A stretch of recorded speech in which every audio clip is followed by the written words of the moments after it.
Austatud Riigikogu, me alustame 18.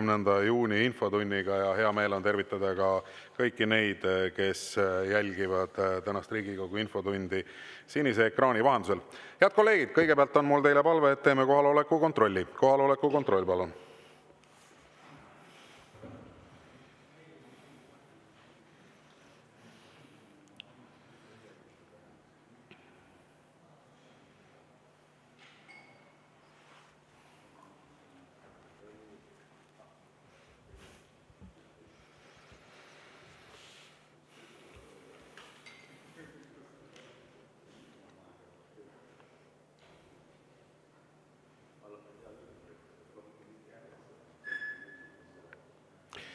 Ja kohale on end registreerinud 14 Riigikogu liiget, puudub 87. Ning tänases infotunnis osalevad järgmised Vabariigi Valitsuse liikmed: peaminister Kristen Michal, energeetika- ja keskkonnaminister Andres Sutt ja siseminister Igor Taro. Tere päevast, lugupeetud ministrid! Ning meie infotunni reeglid on ikka täpselt samasugused nagu ka varasematel kordadel. Riigikogu liige võib registreeruda ainult ühe küsimuse esitamiseks. Küsimuse esitamiseks on aega 2 minutit ja vastamiseks 3 minutit. Ja Riigikogu liige, kes on registreerunud küsimuse esitanud, saab võimaluse esitada ka või täpsustava küsimuse ja üks Riigikogu liige saab võimaluse esitada siis ka lisaküsimuse. Et need reeglid on meil püsinud pikka aega muutumatuna. Kokku meil on 10 registreeritud küsimust, neist kõige esimene on peaminister Kristen Michalile. Küsib Riigikogu liige Lauri Läänemets ja teemaks on konkurentsiseadus. Lauri Läänemets, palun. Lugupeetud istungi juhataja ja austatud peaminister, ma küsin nüüd selle kohta, selle konkurentsiseaduse menetluse ja protsesside kohta, selle perioodi kohta tegelikult osaliselt, kui sotsiaaldemokraadid valitsuses olid ja siis ka perioodi kohta, kui sotsiaaldemokraate enam ei olnud. Ja peamine küsimus siis puudutab Reformierakonna seisukoha muudatust. Teatavasti, kui Kaja Kallas peaminister oli, siis oli valitsusel ja Reformierakonnal, eelkõige Reformierakonnal väga tugevalt seisukoht, et see versioon siis konkurentsiseadusest, mis praegu siia Riigikokku valitsuse poolt on saadetud, ei sobi. Ta ei aita siis tegelikult üle võtta seda direktiivi ja ta on konkurentsiõiguse koha pealt kahjulik. Ja sama arvamus toona, kuna ma ise olin nende arutelude juures, oli ka Riigikantseleil. Nüüd, ja see oli ka Reformierakonna positsioon, seda väljendati meedias, valitsuse istungitel, erakonna esimeeste omavahelistel aruteludel. Kaja Kallas seda väga tugevalt kaitses ja Riigikogus ka Reformierakond seda sellisena väljendas. Ja seda saab öelda, sest Eesti 200 neid praeguse seaduse loogikaid toona juba ettepanekutena tegi, aga selle peale peaminister Kaja Kallas ütles, et ei, see ei lahenda seda probleemi. Nüüd valitsuse positsioon ja Reformierakonna positsioon selles küsimuses on muutunud. Ja see seaduseelnõu on nüüd see, mida toonane peaminister Kaja Kallas ja ülejäänud Reformierakond ütles, et ei aita Eesti konkurentsi siis paremale ruumile kaasa. Minu küsimus ongi, et palun kirjeldage neid asjaolusid, mis siis vahepeal muutus, et miks ja millele tuginedes te siis positsiooni muutsite, et eelmine peaminister oli ja ka teie juhitud erakond oli siis varasemalt väga tugevalt seda meelt, et see, mis praegu valitsusest tuli, on Eesti riigile, ettevõtjatele, tarbijatele kahjulik. Aitäh! Aitäh, austatud Riigikogu esimees, head Riigikogu liikmed, hea küsija. Te viitate Riigikantselei seisukohale ja õnneks sain minagi küsida Riigikantselei seisukohta selles küsimuses. Ja Riigikantselei positsioon, juristide positsioon on tegelikult läbi aja ilmselt kaunis sama olnud, et konkurentsiõiguse direktiivi ülevõtmiseks oli 2 varianti. Ma veidi vabalt seda kirjeldan, aga arvestades 3 minuti piiratust ja hiljem saame seda vist Jaak Aabiga jätkata, siis püüan siiski teha. Kas läbi haldusmenetluse, mis oli siis eelnõu esimene variant, või läbi väärteomenetluse. See on siis Riigikogus vastu võetud variant. Mõlema variandiga oleks saanud direktiivi või saab direktiivi üle võtta. Seetõttu on eeskätt õiguspoliitiline valik, kumba varianti kasutada. Ja otsuse puhul saidki määravaks õigusekspertide, muuhulgas ka õiguskantsleri ja teiste osaliste seisukohad ja süsteemi sobitumine Eesti õiguskorda. et valituks sai väärteomenetlus, kuna karistamise jätmine väärteomenetluse raamistikku aitab tagada õigusselguse ja parema põhiõiguste kaitse. Ka muud Euroopa Liidu õiguse alusel meie õigusesse üle võetud rahatrahvid on Eesti õigusesse just üle võetud väärtegudena. Tegemist on süsteemse ja kooskõlalise õigusarendusega. Ja sellist lähenemist on toetanud ka paljud Eesti õigusteadlased praktikud. Väärteomenetlus ongi mõeldud karistuse määramise menetlusena ja vastab selliselt ka rahvusvahelise süüteomenetluse standarditele, mistõttu on see karistuse määramiseks sobivam kui täiesti uue menetluse loomine koos sellelt paratamatult kaasnevate nii-öelda sünnivaludega. See on kõik Riigikantselei ülevaade, et mul on pikem dokument või pikem ülevaade sellest samamoodi, mida ma endale palusin nii-öelda lühendatud ülevaatena. Ja ütleme nii, et kui vaadata seda ajajoont, siis tõepoolest, et 24. aasta veebruaris oli üks eelnõu, mis oli siis uue erihaldusmenetlusega. Märtsis tuli eelnõu, mis on 2 menetlust ja need samad menetlused, mis nüüdses eelnõus ehk juba vastu võetud eelnõus on või seaduses juba on, need menetlused võimaldavad samu meetmeid, mis 24. aasta eelnõus. Et 24. aastal toimus kõik ühes menetluses, 25. aastal on 2 menetlust, tõendeid kogub uurib Konkurentsiamet konkurentsijärelevalve menetluses, karistuse määramiseks alustatakse väärteomenetlusega, mis oma iseloomult ongi karistuse määramise menetluseks ka teistes valdkondades, kiiruse ületamine, panga poolt teab esitamata jätmine, Finantsinspektsioonil ja nii edasi. Nii et see võib-olla on selline Riigikantselei positsiooni kokkuvõte, mida mina olen endale palunud ja saanud, aga ma saan hea meelega jätkata seda. Suur tänu ja tõepoolest saame jätkata, sest kolleeg Lauri Läänemetsal on täpsustav küsimus. Lauri Läänemets, palun. Suur tänu, lugupeetud Riigikogu esimees ja austatud peaminister. Rohkem tänan. Ma siin ka saaks arutleda teiega pikalt sellel teemal, aga ma rohkem ei soovi teada Riigikantselei positsiooni kohta, et sellele ma kuulsin ära. Minul on küsimus Reformierakonna seisukoha muudatus, et kirjeldage, et te peaministrina olete seda muutnud ühiselt.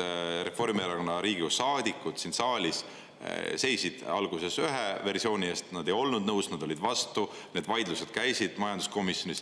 Peaminister Kaja Kallas vastustas tänast nii-öelda seda versiooni, mis siit saalist on läbi läinud, väga tugevalt, jätkuvalt erinevates kohtades, avalikuses meedias, pressikonverentsil, valitsuse kabinetiistungil, kabineti nõupidamisel, erinevates kohtades, koalitsiooninõukogus oli Kaja Kallas sellele vastu. Ja Reformierakonna seisukoht oli see, et see eelnõu, mis praegu on saanud seaduseks, nüüd, mis eile Riigikogus vastu võeti, 3. lugemine, et see kahjustab siis konkurentsi olukorda Eestis. Ei ole hea. Nüüd Reformierakond vahepeal muutis teie peaministriks tulekuga. Ja mind huvitavad need argumendid, miks Reformierakond positsiooni muutis ja kui Kaja Kallas väitis peaministrina, ta ka konkurentsiõigusest teab arvatavasti rohkem, kui me siin kõik saalis kokku, ja kui Kaja Kallas väitis, et see on kahjulik, siis mis on need argumendid, kus kohas Kaja Kallas eksis või kus kohas siis te midagi uut leidsite? Et kirjeldage seda nii-öelda positsiooni muutust, et see mind huvitab, just Reformierakonna enda positsiooni muutus. Aitäh. Aitäh. Ma siiski veidi pean veel viitama juriidilistele nüanssidele ja jõuame seda ka debateerida, et selle kohta, selle konkurentsiõiguse seaduse kohta olete teiegi ilmselt tahtmatusest esitanud hulga erinevaid väiteid, mis kõik tõele ei vasta, kui ma hästi leebe olen. Eilegi näiteks väide, et nüüd uus vastuvõetud eelnõu toob kaasa selle, et asju menetletakse mitme erineva menetlusliigi astme vahel. Nii kaua, kui asja aegu varasemas eelnõus nii küll ei olnud. Selline tekst oli. Eilses Riigikogus vastu võetud konkurentsiseaduses on tark Riigikogu arvestanud ka aegumisega. Ja see tähendab seda, et vastu võetud eelnõuga pikendatakse konkurentsiõiguste alaste väärtegude aegumistähtaeg 5 aastani, hetkel 3, ja nähakse veel ette, et aegumine peatub kuniks otsust vaidlustatakse. See tähendab seda, et Konkurentsiameti otsuse kohtulik kontroll saab läbi käia halduskohtu menetluses läbi 3 kohtuastme, mille ajaks aegumine peatatakse. Nii et vastu võetud eelnõu arvestab aegumist, nii et see on üks asi, mille ma pidasin oluliseks ära korrigeerida. Teiseks, millisel viisil üle võtta, seda ma ka kirjeldasin, et see on õiguspoliitiline valik, kas ühte teist viisi, tegelikult kahe valiku vahel oli võimalik seda valikut langetada. Määravaks antud juhul said õiguskantsleri, õigusspetsialistide hoiakud, kuidas Eesti õiguskordas üle võtta.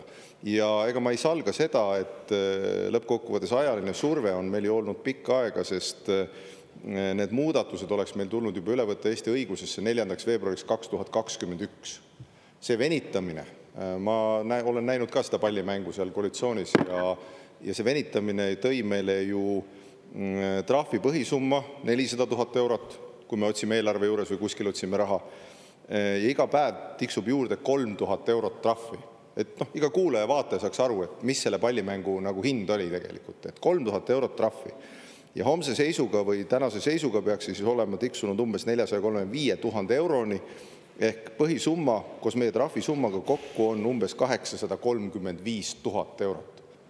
Loomulikult see tuli ära lahendada ja kui valida on ühe või teise valiku vahel ja õiguskantsler, õigusspetsialistid erinevad toetavad ühte valikut rohkem kui teist, mida ma teile juba enne kirjeldasin, te palusite uuesti mitte kirjeldada, siis on ju loomulik, et see lahendatakse. Eesti riik ei saa lõputult maksma jääda, sellepärast, et palju eile oli 16 saadikut või 14 saadikut arvab ühte ja 66 saadikut arvab teist. Aitäh! Suur tänu. Ja lisaküsimuse esitab Tanel Kiik, palun. Ja lugupeetud Riigikogu esimees, austatud peaminister, ega me tegelikult nüüd teie erakonna seisukoha muutuse põhjustest midagi kuulnud ju teie vastusest. Ehk et te võite öelda, palju saadikuid arvab ühte või teistpidi. Lihtne matemaatika ütleb, kui Reformierakonna fraktsioon oleks jäänud teisele seisukohale, siis oleks olnud parlamendi enamus just nimelt seda meelt, et toetada algset tugevamat konkurentsiseaduse varianti ja vähemus teist meelt. Et tegelikkuses see matemaatika ja ka otsus oli teie kätes ja mingil põhjusel, mida te ei taha avada, Reformierakond otsustas toetada seda uut nuditud versiooni selle asemel, et toetada seda varianti, mida algselt toetas peaminister Kaja Kallas juhitud valitsus, teie enda erakonna osaluse. Ja nüüd sellest tulenevalt mul ongi teile 3 küsimust.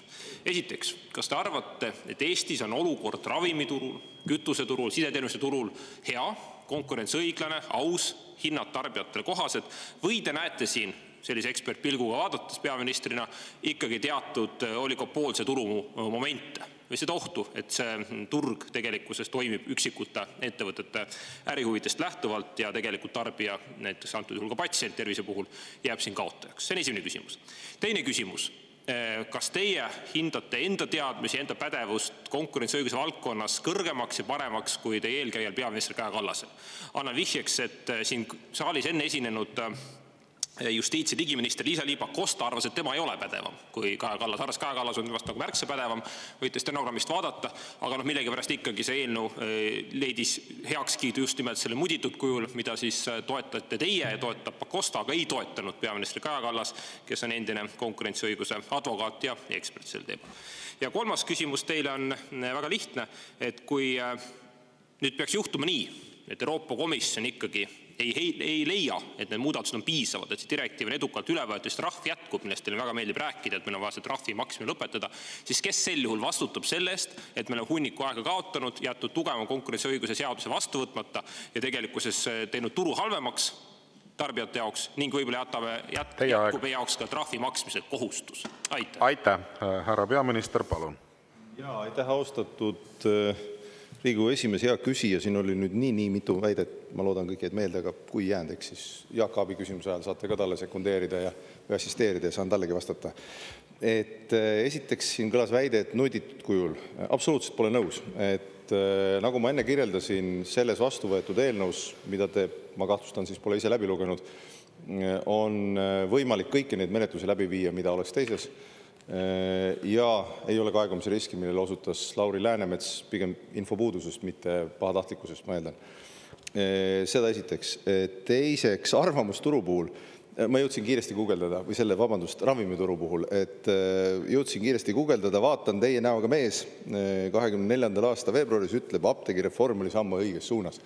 Et kui ma õigesti mäletan, olite teie üks selle läbiviijaid. Nii et sellele hinnangu peate ise andma, kuidas teil läks.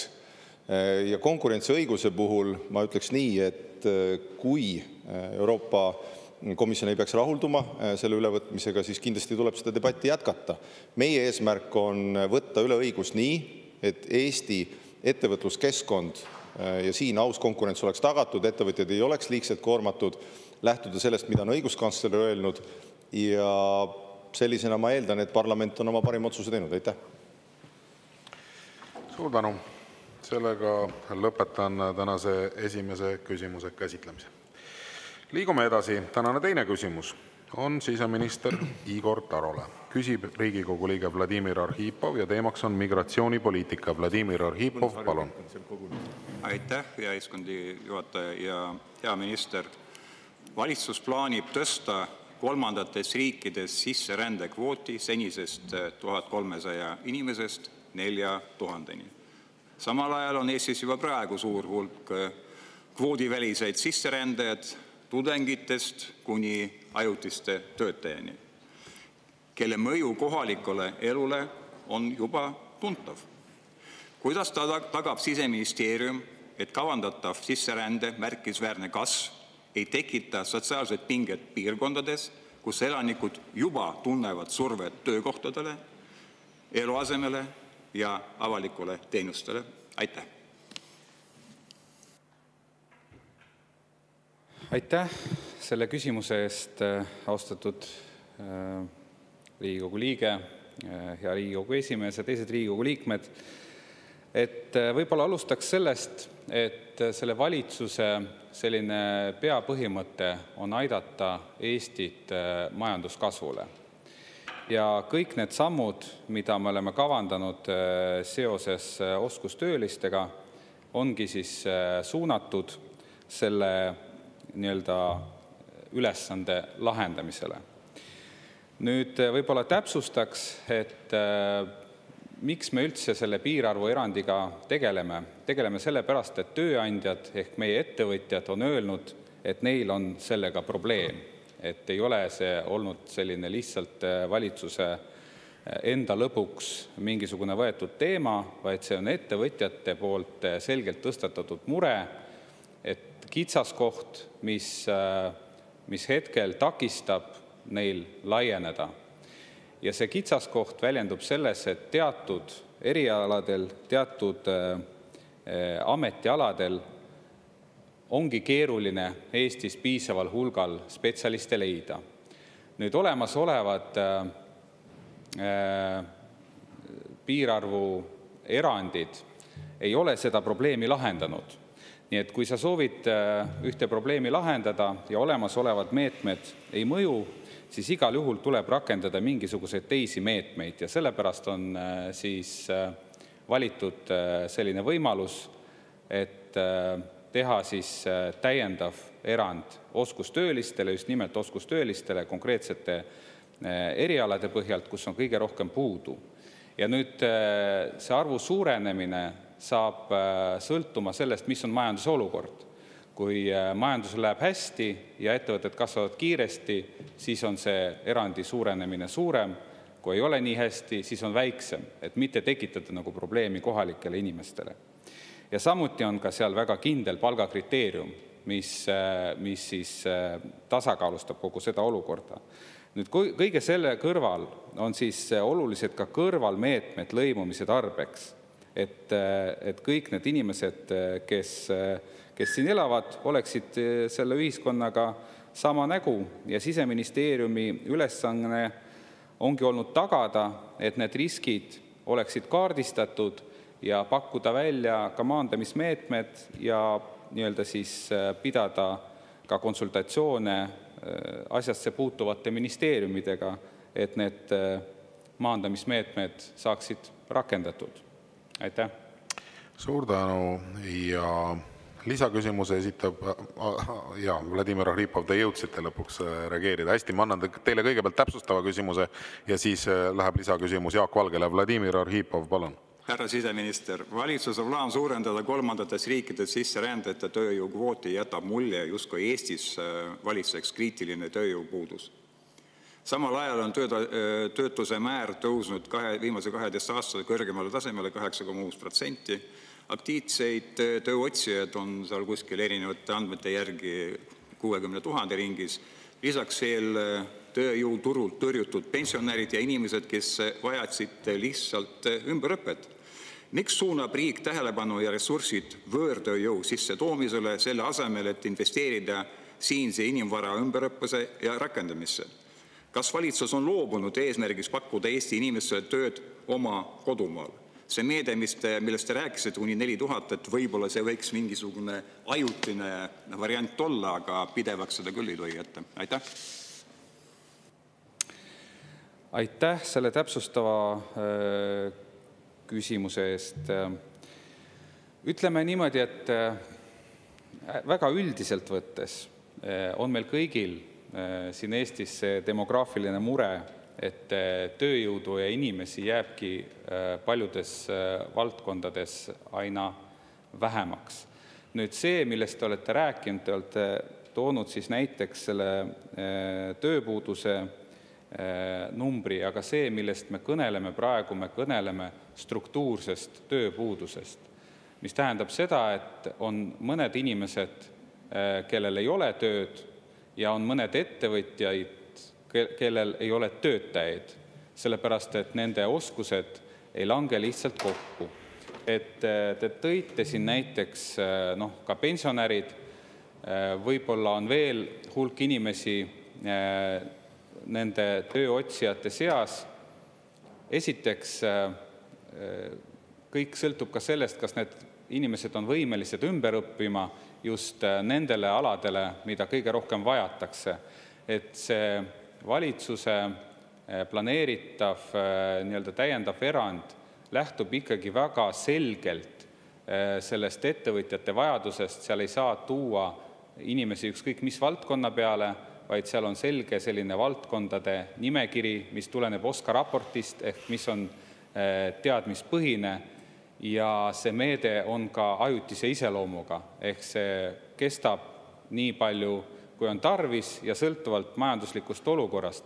Ehk tõepoolest me samal ajal peame panustama ja panustamegi ka näiteks kutsehariduse arengusse, ka üldiselt kõrgharidusse, teadusesse, selleks, et meie inimeste kompetents tõuseks, et nad oskaksid seda suuremat lisandväärtust toovat tööd teha, aga need on küllaltki sellised pikaajalised protsessid, kui me kogu ühiskonda arvesse võtame, et me võiksime anda oma ettevõtetele seda hoogu juba praegu ajutiste meetmetega, sellepärast et see sissetuleva oskustööjõu lisandväärtus on kaks korda suurem kui see palganumber, mis neile välja makstakse.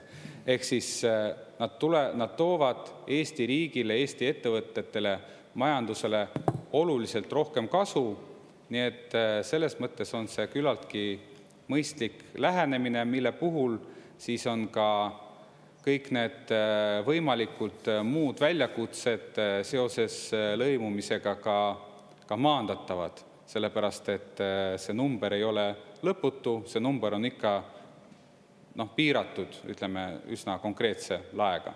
Aitäh! Aitäh ja lisaküsimuse esitab kolleeg Jaak Valge, palun. Suur tänu, lugupeetud härra minister. Teie rääkisite siis vajadusest ettevõtteid laiendada, aga mina küsin seda, et kas meil on seda laienemist vaja? Vaadake, akadeemiku Eesti Panga nõukogu esimehe Urmas Varblase peamine sõnum siin samas Riigikogus oli, et me ei vaja laienemist, me ei vaja rohkem töökohti, vaid vajame vähem, aga targemaid, suurema lisandväärtusega töökohti. Ja nende targemate, suurema lisandväärtusega töökohtade loomiseks on meil praegu kõik võimalused olemas. Eestisse võib piiramatult tulla inimesi Euroopa Liidust, USA-st, paljudest teistest lääneriikidest ja 1,5 keskmise palgaga igalt poolt maailmast piiramatult. Järelikult teie tahate just odavamat tööjõudu. Ja mina küsin, et miks te jätkate seda ekspansiivse arengu teed, mistõttu on meie tootlikkus ja konkurentsivõime ning ka elatustase langenud? Aitäh! Aitäh selle küsimuse eest. Hea küsija, kindlasti ei hakka ma professor Varblasega vaidlema, kes on ka minu väga hea õppejõud olnud. Nüüd siiski pean nii palju täpsustama, et kõik sõltub sellest kontekstist, milles üks või teine mõte on välja öeldud ja kui me võtame, ütleme sellist ettevõtluse arengut laiemalt, siis ettevõttel on keeruline jõuda lisandväärtuses järgmisele tasemele, kui tal on olemasoleval tasemel mingisugune selline väga terav puudujääk ressursi osas ja antud juhul teatud erialadel, teatud valdkondades on see siis oskustööjõud. Me kindlasti ei räägi mingist madalapalgalisest tööjõust, need on võib-olla pingioperaatorid, keevitajad, kes kindlasti ei ole kõige madalama palgaga, aga nagu te märkisite, siis olemasolevad tingimused, erandid, meetmed, mida on siiani rakendatud, nad ei ole seda muret ettevõtjate jaoks lahendanud. Et kui, ütleme, ma ütlesin ka päris alguses, et valitsuse eesmärk on tulla ettevõtjatele vastu selleks, et meie majandusarengule hoogu juurde anda ja sellisel juhul tuleb katsuda seda muret lahendada teistsuguste vahenditega, sealhulgas ka läbi rääkides ettevõtjatega, et mis nende vajadused oleks. Et kindlasti ei saa selles suhtes nõustuda, et näiteks Võrumaal asuv puidutööstus ei vaja laiendamist. Kindlasti ta tooks piirkonnale kasu, kui ta saaks laieneda tänu sellele, et tal on parem ligipääs tööjõule, näiteks nende samade oskustööliste näol, pingioperaatorite näol või mõni meie laevaremondi ettevõtte saaks laieneda ja tänu sellele tooks ka Eesti riigile rohkem kasu, et kahtlemata ei vasta tõele selline konstruktsioon, et me oleme justkui võtnud lähenemise odava tööjõu või majanduse kahanemise suunas, sellepärast et vastupidi, iga selle oskustöölise tulek Eestisse toob majandusse 2 korda rohkem lisandväärtust, kui on see palk, mis talle välja makstakse, mis tähendab, et ikkagi see ühiskond saab oluliselt rohkem kasu. Aitäh! Suur tänu! Sellega lõpetan tänase teise küsimuse käsitlemise. Liigume edasi. Tänane 3. küsimus on peaminister Kristen Michalile. Küsib Riigikogu liige Urmas Reinsalu ja teemaks on valitsuse poliitika tagajärjed. Urmas Reinsalu, palun. No tere, härra peaminister.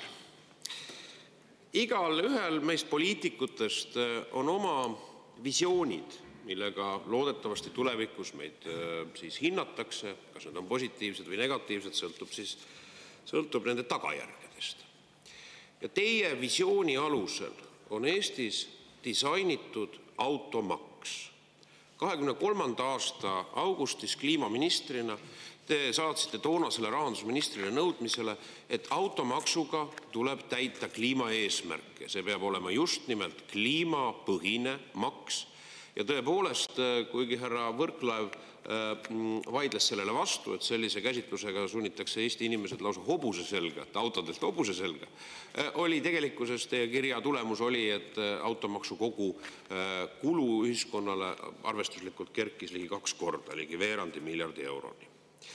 Ja nüüd on see automaksu saaga jõudnud uutesse etappidesse ja mulle näib, et ta on sisult kõigis aspektides läbi kukkunud.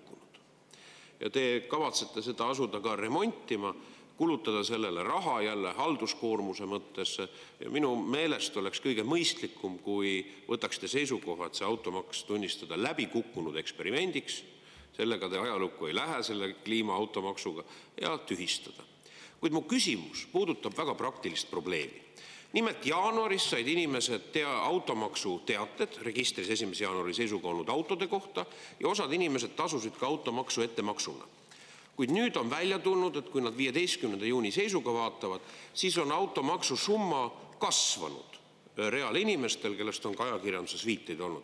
Selgitage palun, härra peaminister, kuidas niisugune järjekordne hookus-pookus on olnud võimalik ja kas tõesti on inimesi, nagu meedias väidetakse, kelle automaksu summa võrreldes jaanuaris saadetud automaksu arvega siis on kasvanud.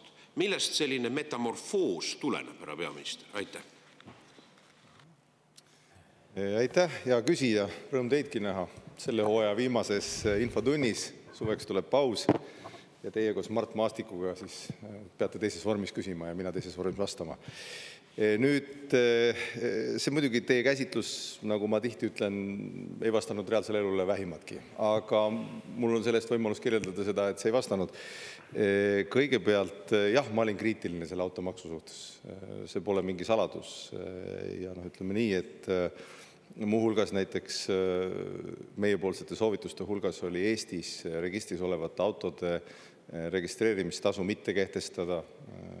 Meil, ütleme, maksumäär tõusis pigem sotside eestvedamisel ja ma kahtlustan, et suure panuse sellesse andis Tallinna linnapea Jevgeni Ossinovski läbi oma erakonna.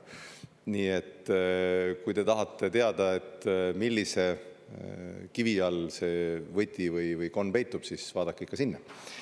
Seda esiteks. Teiseks, kui on maksuarvestuses mingid vigu või parandusi, seda saab Maksuamet kommenteerida, sellega see ei ole valitsustasandi tegevus. Mina töötan selle nimel ja ma arvan, et te olete sellest küll õigesti aru saanud ja kindlasti tunnustan, et seda automaksu remontida selliseks, et lastega peredele, eriti väikeste alaealiste lastega peredele, kellele see transpordikoormus on suurem, tean omast käest, eks, et lihtsalt kui sul on 3 last, siis kõiki asju, lapsi ja kõike muud ei mahuta sinna autosse nii kergelt. Ja tihtipeale on vaja sõita ka rohkem, et seda maksukoormust lastega peredele vähendada ja vähendada ka puuetega inimestele. Üks Rahandusministeeriumi välja pakutud lahendus on ka see, mida me kirjeldasime, see M ja N kategooria maksumäära allapoole vaatamine. See tähendab seda, et maksumäär teatud bussidel ja kaubikutel tuleb allapoole. Homme võin eelreklaami teha valitsus, siis Rahandusministeerium tutvustab oma kontseptsiooni, et kuidas seda automaksu leevendust või automaksu vähendust lastega peredele ellu viia. Ja suve jooksul, kui parlamendi liikmed teevad oma tööd teistsuguses töövormis, kui ma ilusti ütlen, valitsus ja Rahandusministeerium teeme oma tööd ja septembriks on siis see eelnõu olemas, mida te saate siis hakata arutama. Ja ma südamest loodan ka teie toetust sellele, et lastega peredele me vähendame automaksukoormust ja puuetega inimestele samamoodi. Nii et see on see, millega ma tegelen. Ja ajalukku loodan ma siiski minna peaministrina, kelle ajal Eesti kaitsekulud kasvasid, Eesti on kaitstud, majandus sai kasvama, bürokraatia vähenes, sellist nii suurt bürokraatia vähenemise programmi ei ole Eesti ajaloos olnud. Nii et küll neid tegusid tuleb veel. Aitäh! Suur tänu ja Urmas Reinsalu, teil on täpsustav küsimus, palun. No mu kallis härra peaminister, ka mina soovin teile ja kõigile valitsuse liikmetele ilusat jaani, võidupüha. Nüüd samas ma pean tunnistama, et ärge olge nii tagasihoidlik, härra peaminister, oma autorsus kliimaautomaksule ja ma tsiteerin ERR-i uudist 18. augustist 2023. aastal. Te ütlesite, et teie olite perioodilisele automaksule vastu. Tsitaadi algus. Michali sõnum toetab ministeerium ka perioodilist automaksu, kuid ka selle suuruse arvestamise aluseks peab olema CO2 näit ja ütlesi teeb ministeeriumi ettepaneku teatud täiesmassist alates täiendava maksu lisamiseks, mis peaks suunama inimesi heitmevabade autode puhul valima väiksemaid sõidukeid. Tsitaadi lõpp. Nii et teie visioon on siin olemas ja ma ei saanud päris täpselt aru, et valitsus ei tegele niisuguste küsimustega, mis puudutab seda, et kas te olete teadlik sellest, et inimesed on saanud alul väiksema arve jaanuarikuus, aga nõutakse suuremat automaksu. Kas te olete sellest üldse teadlik, on mu esimene küsimus. Ja ma tahan teile öelda, et härra peaminister, muidugi Isamaa tuleb valitsusele appi. Täna on menetluses, teate milline eelnõu? Automaksu tühistamise eelnõu on viimane punkt täna päevakorras. Ja kui me selle vastu võtaksime, siis ei peaks üldse tegelema bürokraatlike eranditega, mängima niisugust suurt venda, et riik võtab inimestelt veerand miljardit eurot ära ja siis mingitele sihtrühmadele tagasi jagab. Teil on niisugune riigikeskne mõtteviis, härra peaminister, ma ei tea, kus on tekkinud korraga. Et vabanege sellest riigikeskset mõtteviisist, nagu te ise ütlete, et sots enam valitsuses ei ole, aga vastupidi, et trendid pigem ma näen häirivalt kasvavad. Et seetõttu, härra peaminister, on minu küsimus väga lihtne, aga miks mitte see automaks, see kliimaautomaks, mille arhitekt ei olete, ei maksa häbeneda, miks seda mitte üldse tühistada? Siis ei pea tegelema nende erandite ämbliku võrguga. Kas see oleks ratsionaalsem? Aitäh, hea küsija, hea tujuga suvesse, nagu ma näen. Kõigepealt ma siiski ütleks nii, et automaksutase või maksumäär ei sõltu otse sellest disainist. Disain loomulikult oleks võinud olla teistsugune. Nagu ma ütlesin, minu soovitused tollal olid samamoodi suunatud sellele, et Eesti sees registris olevaid autosid täiendavalt registreerimistasuga ei maksustataks, nii edasi. Ja ma mäletan oma soovitusi. Tänan pakkumast. Ja täpselt samamoodi maksumäära tase tõusis ikkagi sotside kaasabil, nii et eks sealt kivi alt tuleb seda otsida. Aga tuleme nüüd tänasesse päeva. Me oleme leppinud koalitsioonis tõesti kokku, et auto, see aastamaks, see, mida me siis kõik maksame, kellel on autod, saab olema väiksem lastega peredele ja puudega inimestele, need samad M- ja N-kategooria siis sõidukite allapoole ühtlustamisel. Nii et see igal juhul toob märgatava kergenduse, kui me vaatame aastamaksu, selle prognoositav tulu, ja ma rõhutan, prognoositav tulu on umbes 99 miljonit, ütleme lihtsamalt 100, siis Rahandusministeeriumi esialgne prognoos, ja ma rõhutan, tegemist on prognoosiga, mitte kiivisse raiutud numbriga, on, et lastega perede ja puuetega inimeste leevendus on umbkaudu 25-30 miljonit sellest, nii et kolmandik sellest juba läheb maha. Ja ülejäänud raha oleme me kokku leppinud ka valitsuses, mida te ilmselt pole tähele pannud, et kogu aasta maksust ülejäänud raha määras täiendav rahastus läheb teedesse. Nii et eks te siis saate seda debatti jätkata, et kas me peame teid täiendavalt rahastama või mitte. See raha läheb sinna. Aitäh. Ja lisaküsimuse esitab kolleeg Mart Maastik, palun. Suur tänu, härra eesistuja, austatud peaminister. Mul on ka väga hea meel näha, et kõik kolm ministrit on väga heatujulised ja naeratavad. Ja eks suvi ja ootus paneb meid kõiki naeratama. Küll aga ei pane naeratama need maksud, millest me siin räägime. Ja kui eelmises teie valitsuses sotsid kasutasid seda retoorikat kogu aeg, et nad võtsid vastu igasuguseid halbu otsuseid, aga kogu aeg rääkisid, kuidas neile see ei meeldi, siis nad üritasid sellega oma reitingut siis tõsta. Siis nüüd on imelikul kombel ka siis suurem vend hakanud sama juttu rääkima. Et kõigepealt ütlesite täna, et kriitiline olete te väga automaksu suhtes, et see on tehtud sotside eestvedamisel.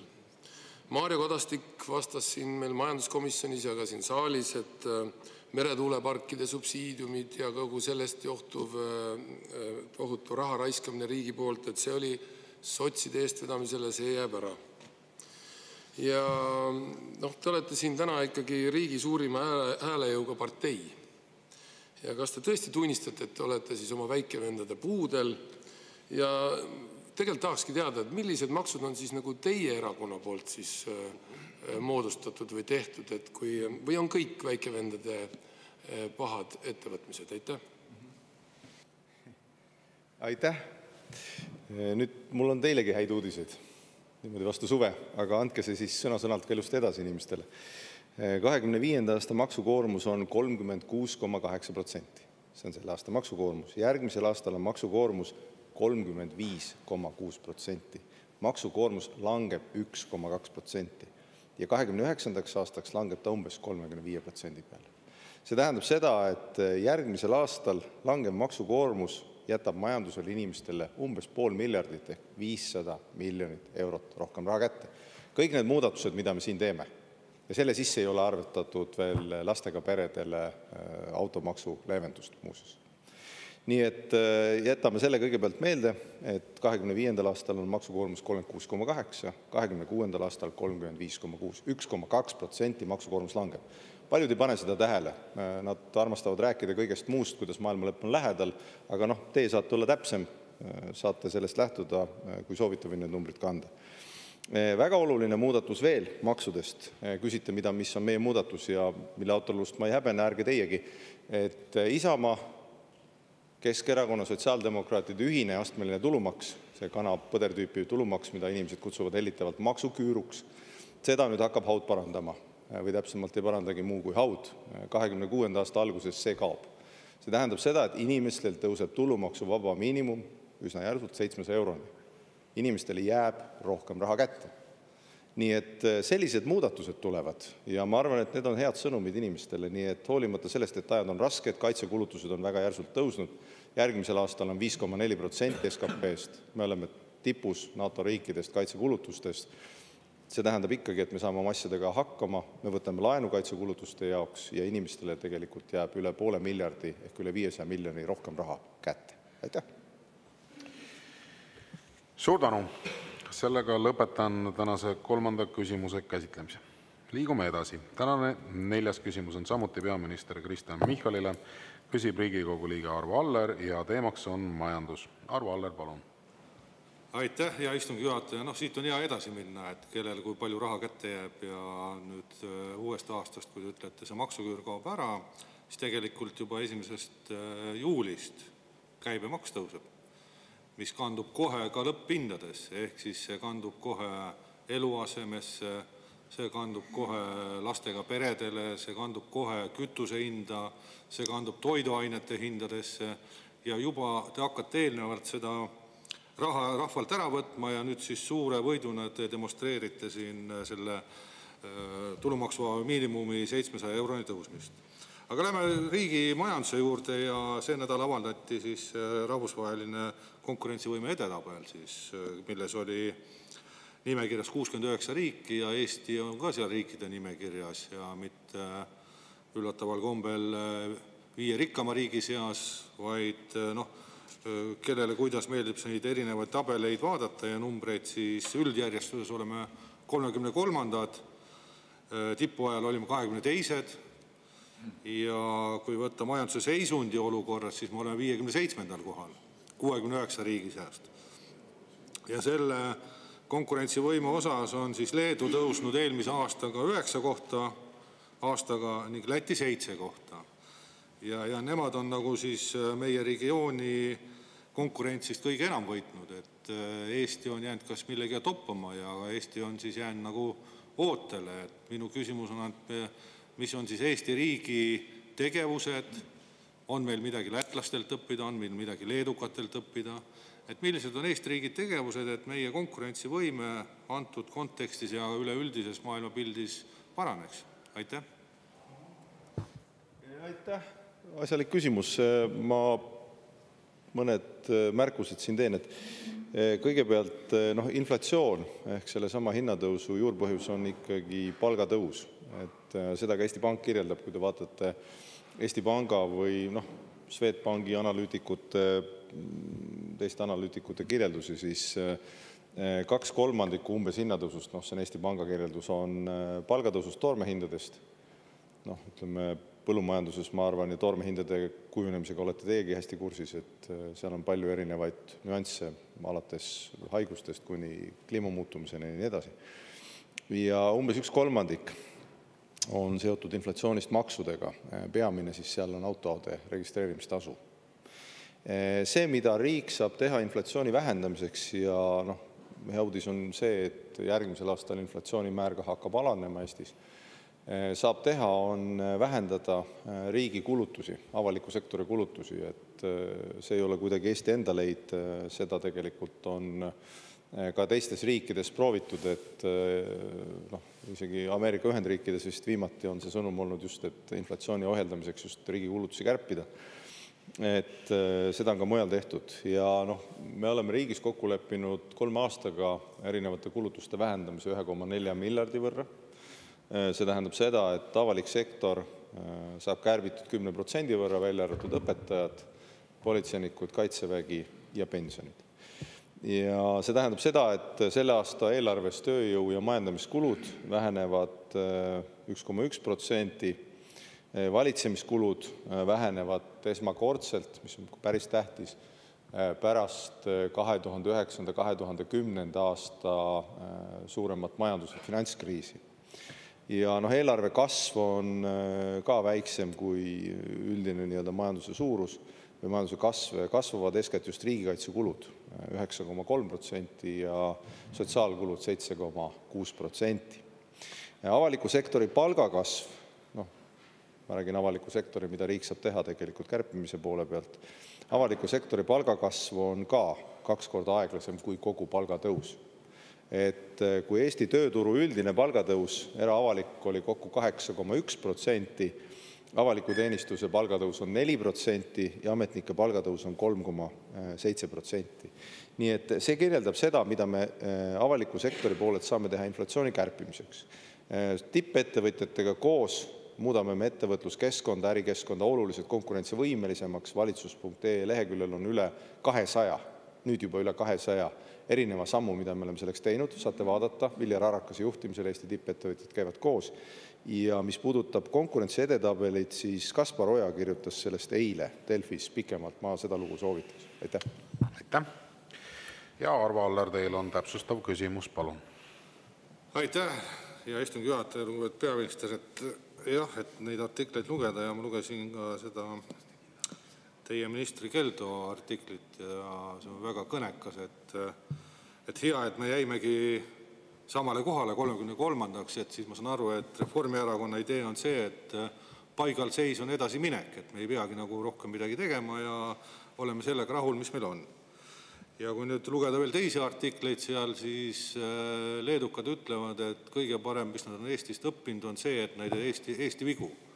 Et meie võiksime hakata ka naabritelt õppima, näiteks leedukatelt ikkagi, et mis leedukad on siis nii palju hästi teinud ja nii palju paremini teinud, et nad on jõudnud 9 kohta tõusta terve aastaga.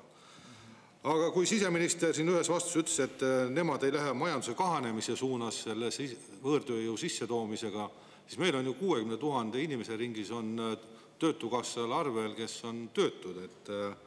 Et nende inimeste tööle võtmine oleks minu arust väga otstarbekas ja mitte riiki tuua inimesi, kes hakkaksid Eesti inimeste töökohti hõivama. Aga ikkagi, et nüüd on tippettevõtjate kontekstis, te rääkisite, et tippettevõtjad annavad teile üle 200 soovituse ja mida te teinud olete. Et ikkagi, mis on see riigi tegevus, et Eesti jõuaks ükskord jälle Balti riikide nõnda nimetatud lipulaevaks ja nii oma konkurentsivõimega kui ka oma inimeste heaolu osas. Aitäh. Jaa.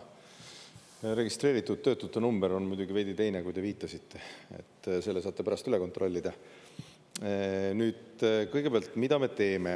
Ja ma ütlen siia alguses, et ütleme, et üheskoos, mida me siin mitmekesi saame teha üle kogu välja, on kindlasti Eesti elus optimismi sisendada ja ma olen peaaegu kindel, et te pingutate selle nimel terve suve, et öelda inimestele, et asjad lähevad paremaks. Kui ma eksin, siis ma vabandan sügisel. Nüüd maksukoormuse vähendamine, kindlasti esimene asi.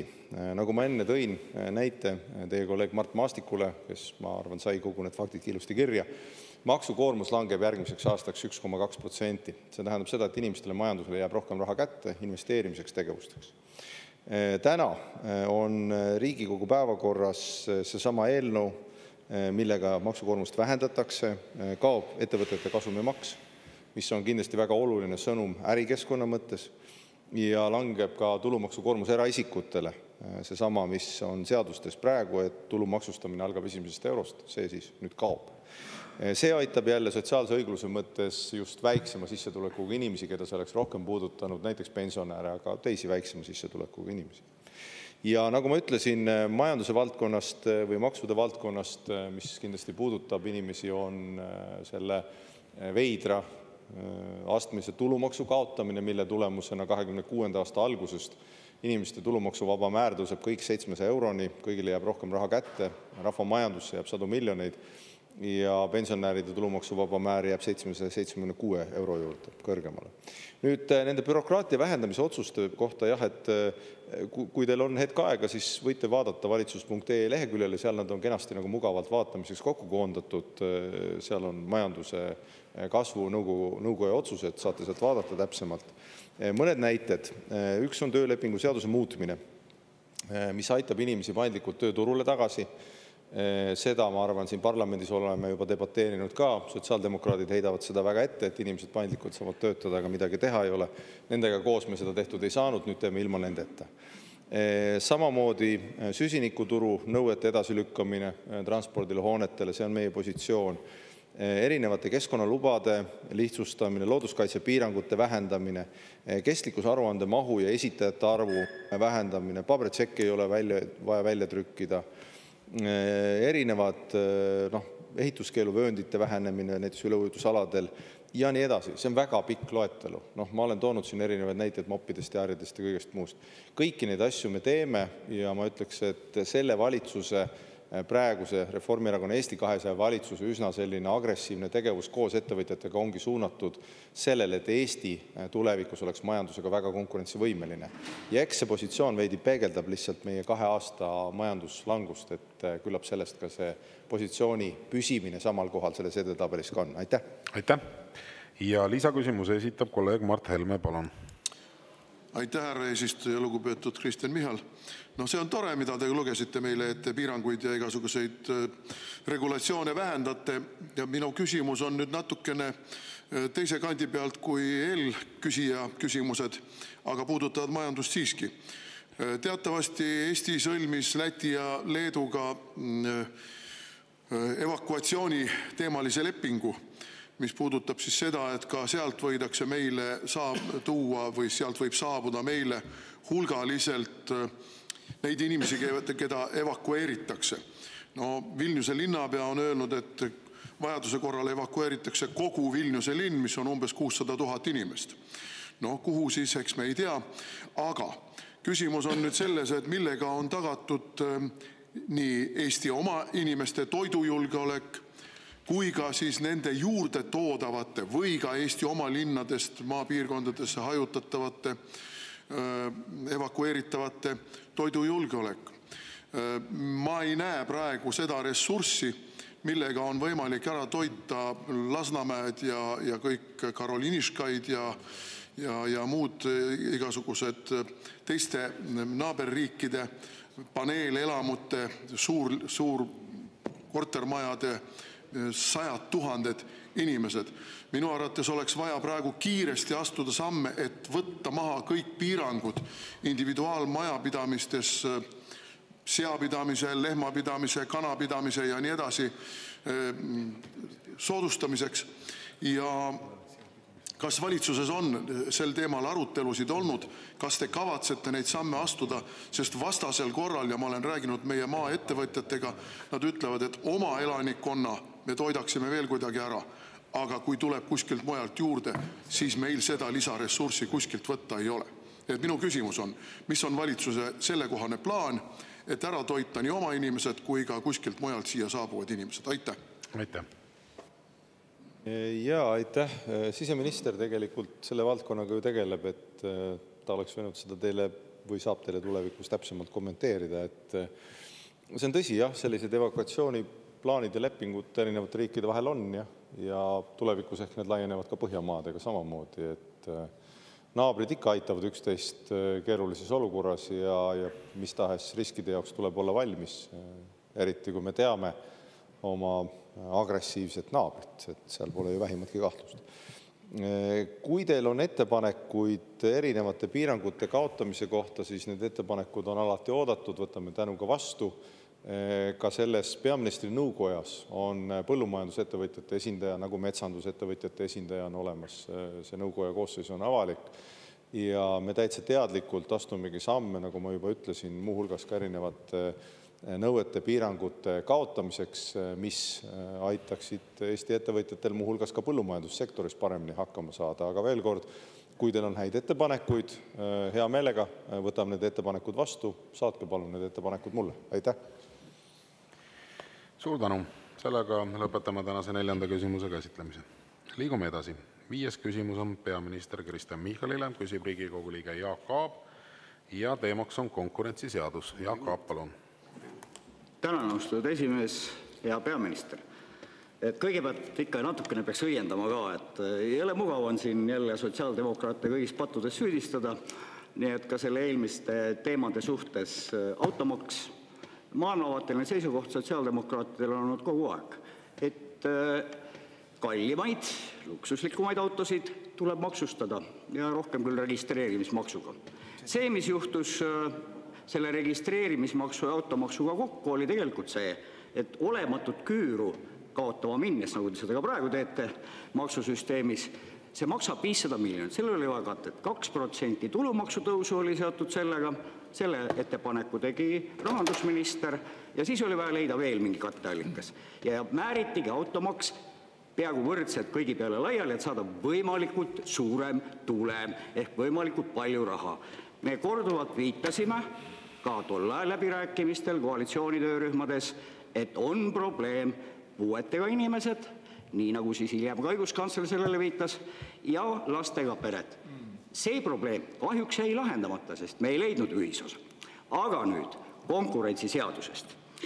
Eelmine eelnõu, millest ka siin juttu on olnud ja mille üle me ka oleme debateerinud nii koalitsiooninõukogus, töörühmades, kus siis oli haldusmenetlus ja trahvimäärane halduskohus, terviklik menetlus 5, nii mõnigi ekspert kiitis selle heaks ja arvas, et see on sobiv 5. Kaja Kallase valitsus selle heaks kiitis ja saatis siis siia Riigikokku ja see pööre tuli ootamatult siis eelmine sügis, kus muidugi minister Pakosta kõigepealt keelas ministeeriumi ametnikel sellega tegeleda.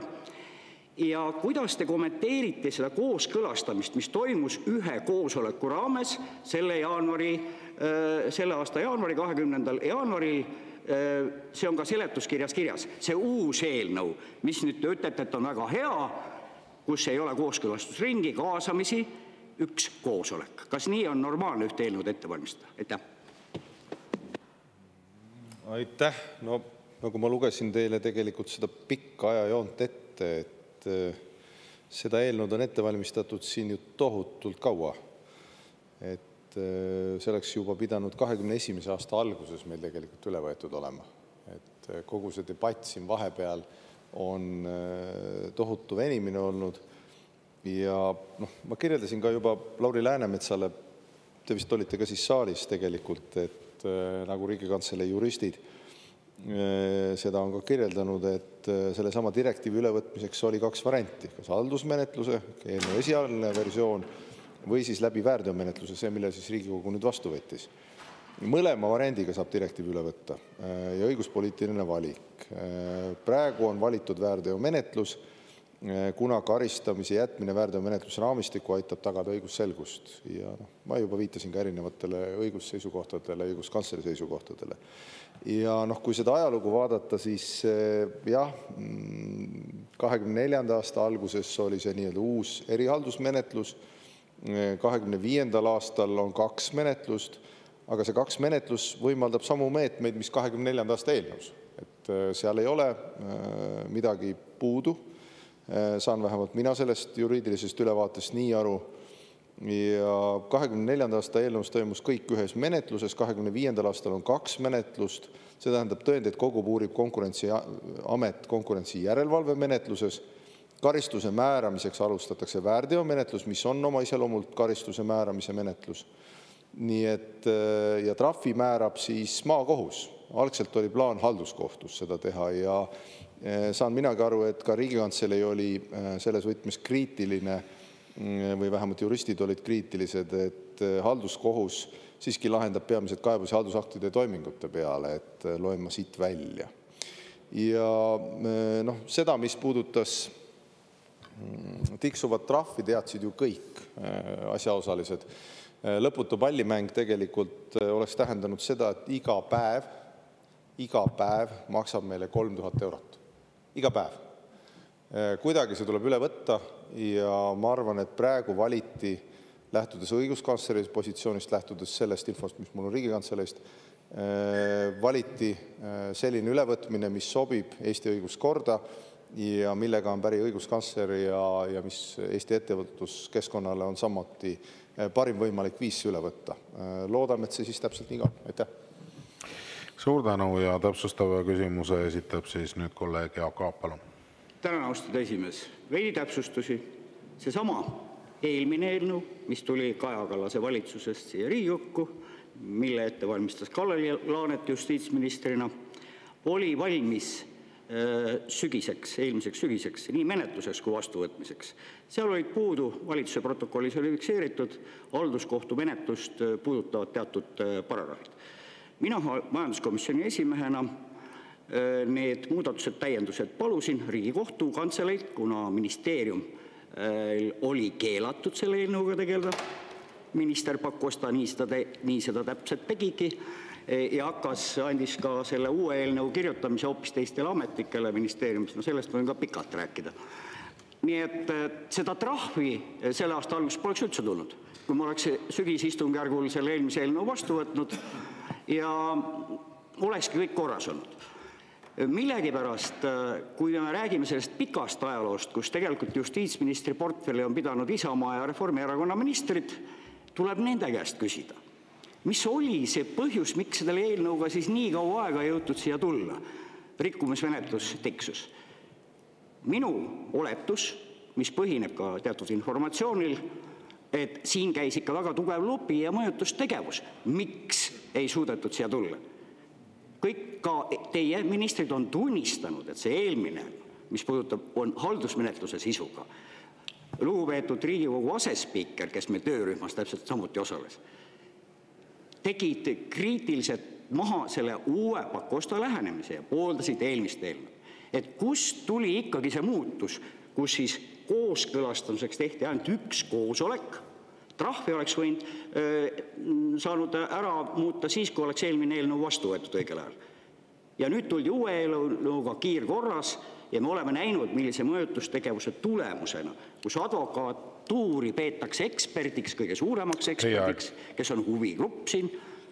Et kuidas te hindate seda kooskõlastamist, kaasamist, mis toimus ainult ühe koosoleku raames? Aitäh, härra peaminister, palun. Aitäh. No mulle tundub, et jah, võib-olla ma valin sõnu siin, aga mulle tundub, et te olete vist ise liiga palju jäänud kinni sellesse narratiivi, mida te Delfi toimetusele väga osavalt banaanikoorena talla alla sokutasite, et ärge jääge kinni, et lugu, mis on ühe allikaga, Lauri Läänemets, Vootele Päi, minu meelest on üks inimene, et ühe allikaga ei ole kindlasti loo alus, eks ju, seda esiteks. Ja teiseks, mulle väga meeldis, ma ei tea, võib-olla ei ole ilus päris tsiteerida, inimene kirjutas oma isiklikul ajajoonel, aga Olari Koppel, kes on ka sotsiaaldemokraatides varem olnud ja kes on õiguskantsleri esindaja, kes kirjutas üsna sirgjooneliselt, mida ta arvab sellest jutust, teie jutust Eesti banaanivabariigist ja sellest samast loost, et võib-olla vaatate sealt, seal on ka kirjeldatud õiguskantsleri positsiooni, nii et ma arvan, et hea küsija, Jaak, sa saad kindlasti vaadata. Nüüd, mis puudutab neid valikuid, ega ma olen õiguslikke valikuid ja positsioone siin kirjeldanud päris põhjalikult, ma ei hakka seda uuesti kordama, ilmselt see ei rahuldaks ei mind ega küsijat. Võin viidata, et ka akadeemilises maailmas, õigusmaailmas on erinevad seisukohad, kuidas see direktiiv üle võtta, et seda debatti on ju pikalt peetud, et mäletan minagi aastaid tagasi, see oli tõesti ammu, kui mina võib-olla juuravaldkonnaga või justiitsvaldkonnaga tihedamalt toimetasin, juba siis käisid erinevad debatid erinevate haldusmenetluse võimaluste üle, erinevate liikide üle ja tollel hetkel tundus kõigile, et see uus menetlusliik oleks millegi poolest parem.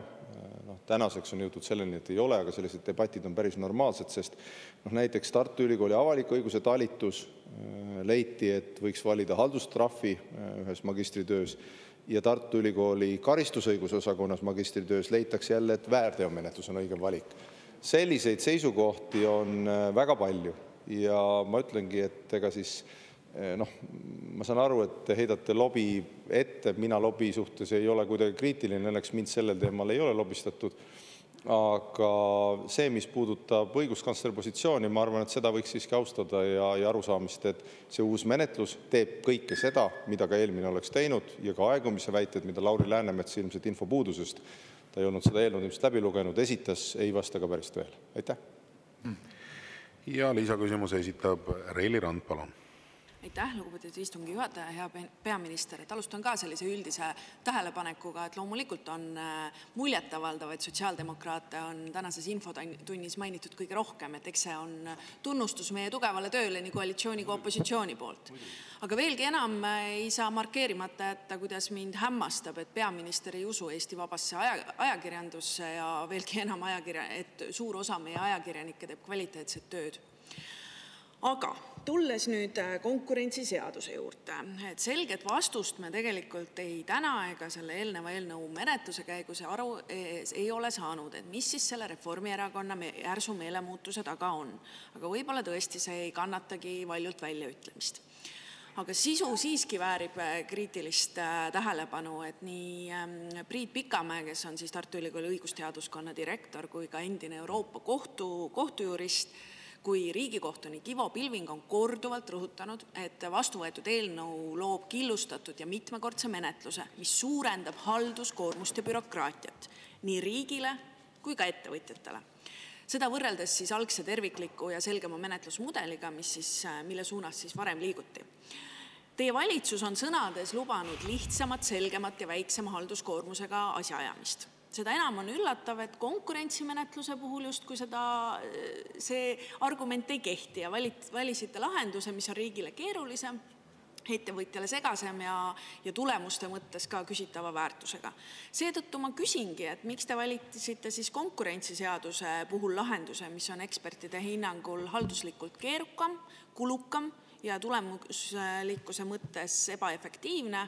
Kuidas seletada seda vastuolu teie valitsuse enda sõnastatud põhimõtete ja lubadustega? Ja kas põhjused olid poliitilised või hoopis seotud survega, millest kuluaarides on ammu räägitud, aga avalikkuse ette jõudsid alles nüüd? Aitäh! Hea küsija, et seda, et praegune valitsus on majandussõbralik ja pigem ettevõtlussõbralik ja otsib lahendusi, kus oleks tagatud konkurentsijärelevalve ehk aus turg ja õigus niimoodi üle võetud, et Eesti ettevõtjad Eesti inimesi liigselt ei koormataks, see nüüd kahjuks uudiskünnist ületaks ja ma tahaks, et ta iga päev ületaks, et niimoodi me püüamegi valitsuses toimetada. Ja tõsi, peale sotside lahkumist see läks mõnevõrra lihtsamaks, selle tõttu mainin taas sotse. Olgu seegi mainitud.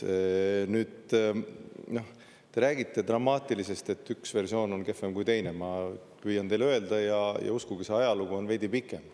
Et see ajalugu Eestis ei alanud ühest protsessist, see debatt Eestis erinevate viiside üle, kuidas konkurentsiõiguses samme astuda, kuidas menetleda võimalikke kartelle ja nii edasi. See on Eesti õiguses käinud 10 aastaid.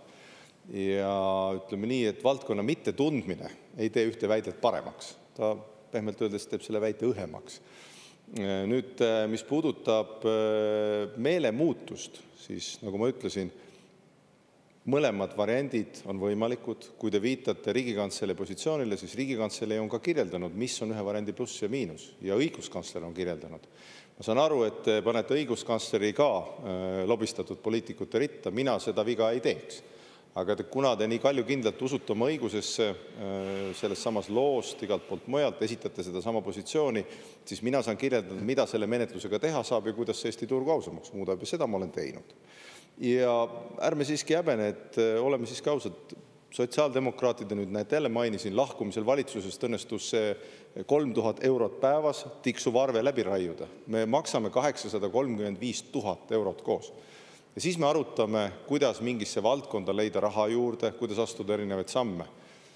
Nii et kokkuvõttes kuulake ka teiste neid vastuseid, et ma kirjeldasin ka seda Lauri Läänemetsale, mis on need valikud ja Jaak Aabile ka, millised nende võimalikud õiguslikud valikud on. Ja eraldi tänu on mul Jaak Aabile eelmise küsimuse kirjelduse eest, kus ta kirjeldas ausalt ja avatult, kuidas see automaks siis sotside dirigeerimisel sündis. Aitäh! Suur tänu! Ja lõpetan tänase 5. küsimuse käsitlemise. Enne kui edasi liigume, Reili Rand, teil on käsi püsti, et küsimus istungi läbiviimise protseduuri kohta, palun. Aitäh, austatud istungi juhatajad. Varasemalt ma olen ka küsinud ja sellele ma vastust tean, et kuidas siis käituda, kui ma peaministrilt oma küsimusele vastust ei saa. Aga nüüd ma tahaks teada, kuidas ma sellisel juhul pean käituma, kui peaminister selgelt valeväiteid esitab. Et küsimus selles, et meil on konkurentsitrahv seetõttu, et sotsid oleks seda kuidagi pidurdanud, on ju ilmselge vale. Et mis on minu kui lihtsa saadiku meetmed, et õigus jalule seada? Suur tänu, hea kolleeg, et te olete nüüd päris kaua siin Riigikogus olnud juba, nii et teil peaks olema piisavalt kogemust ja teadmist selles vallas, et kuidas siis sellise juhul käituda, et kui teile mingisugune väide on kõrva riivanud.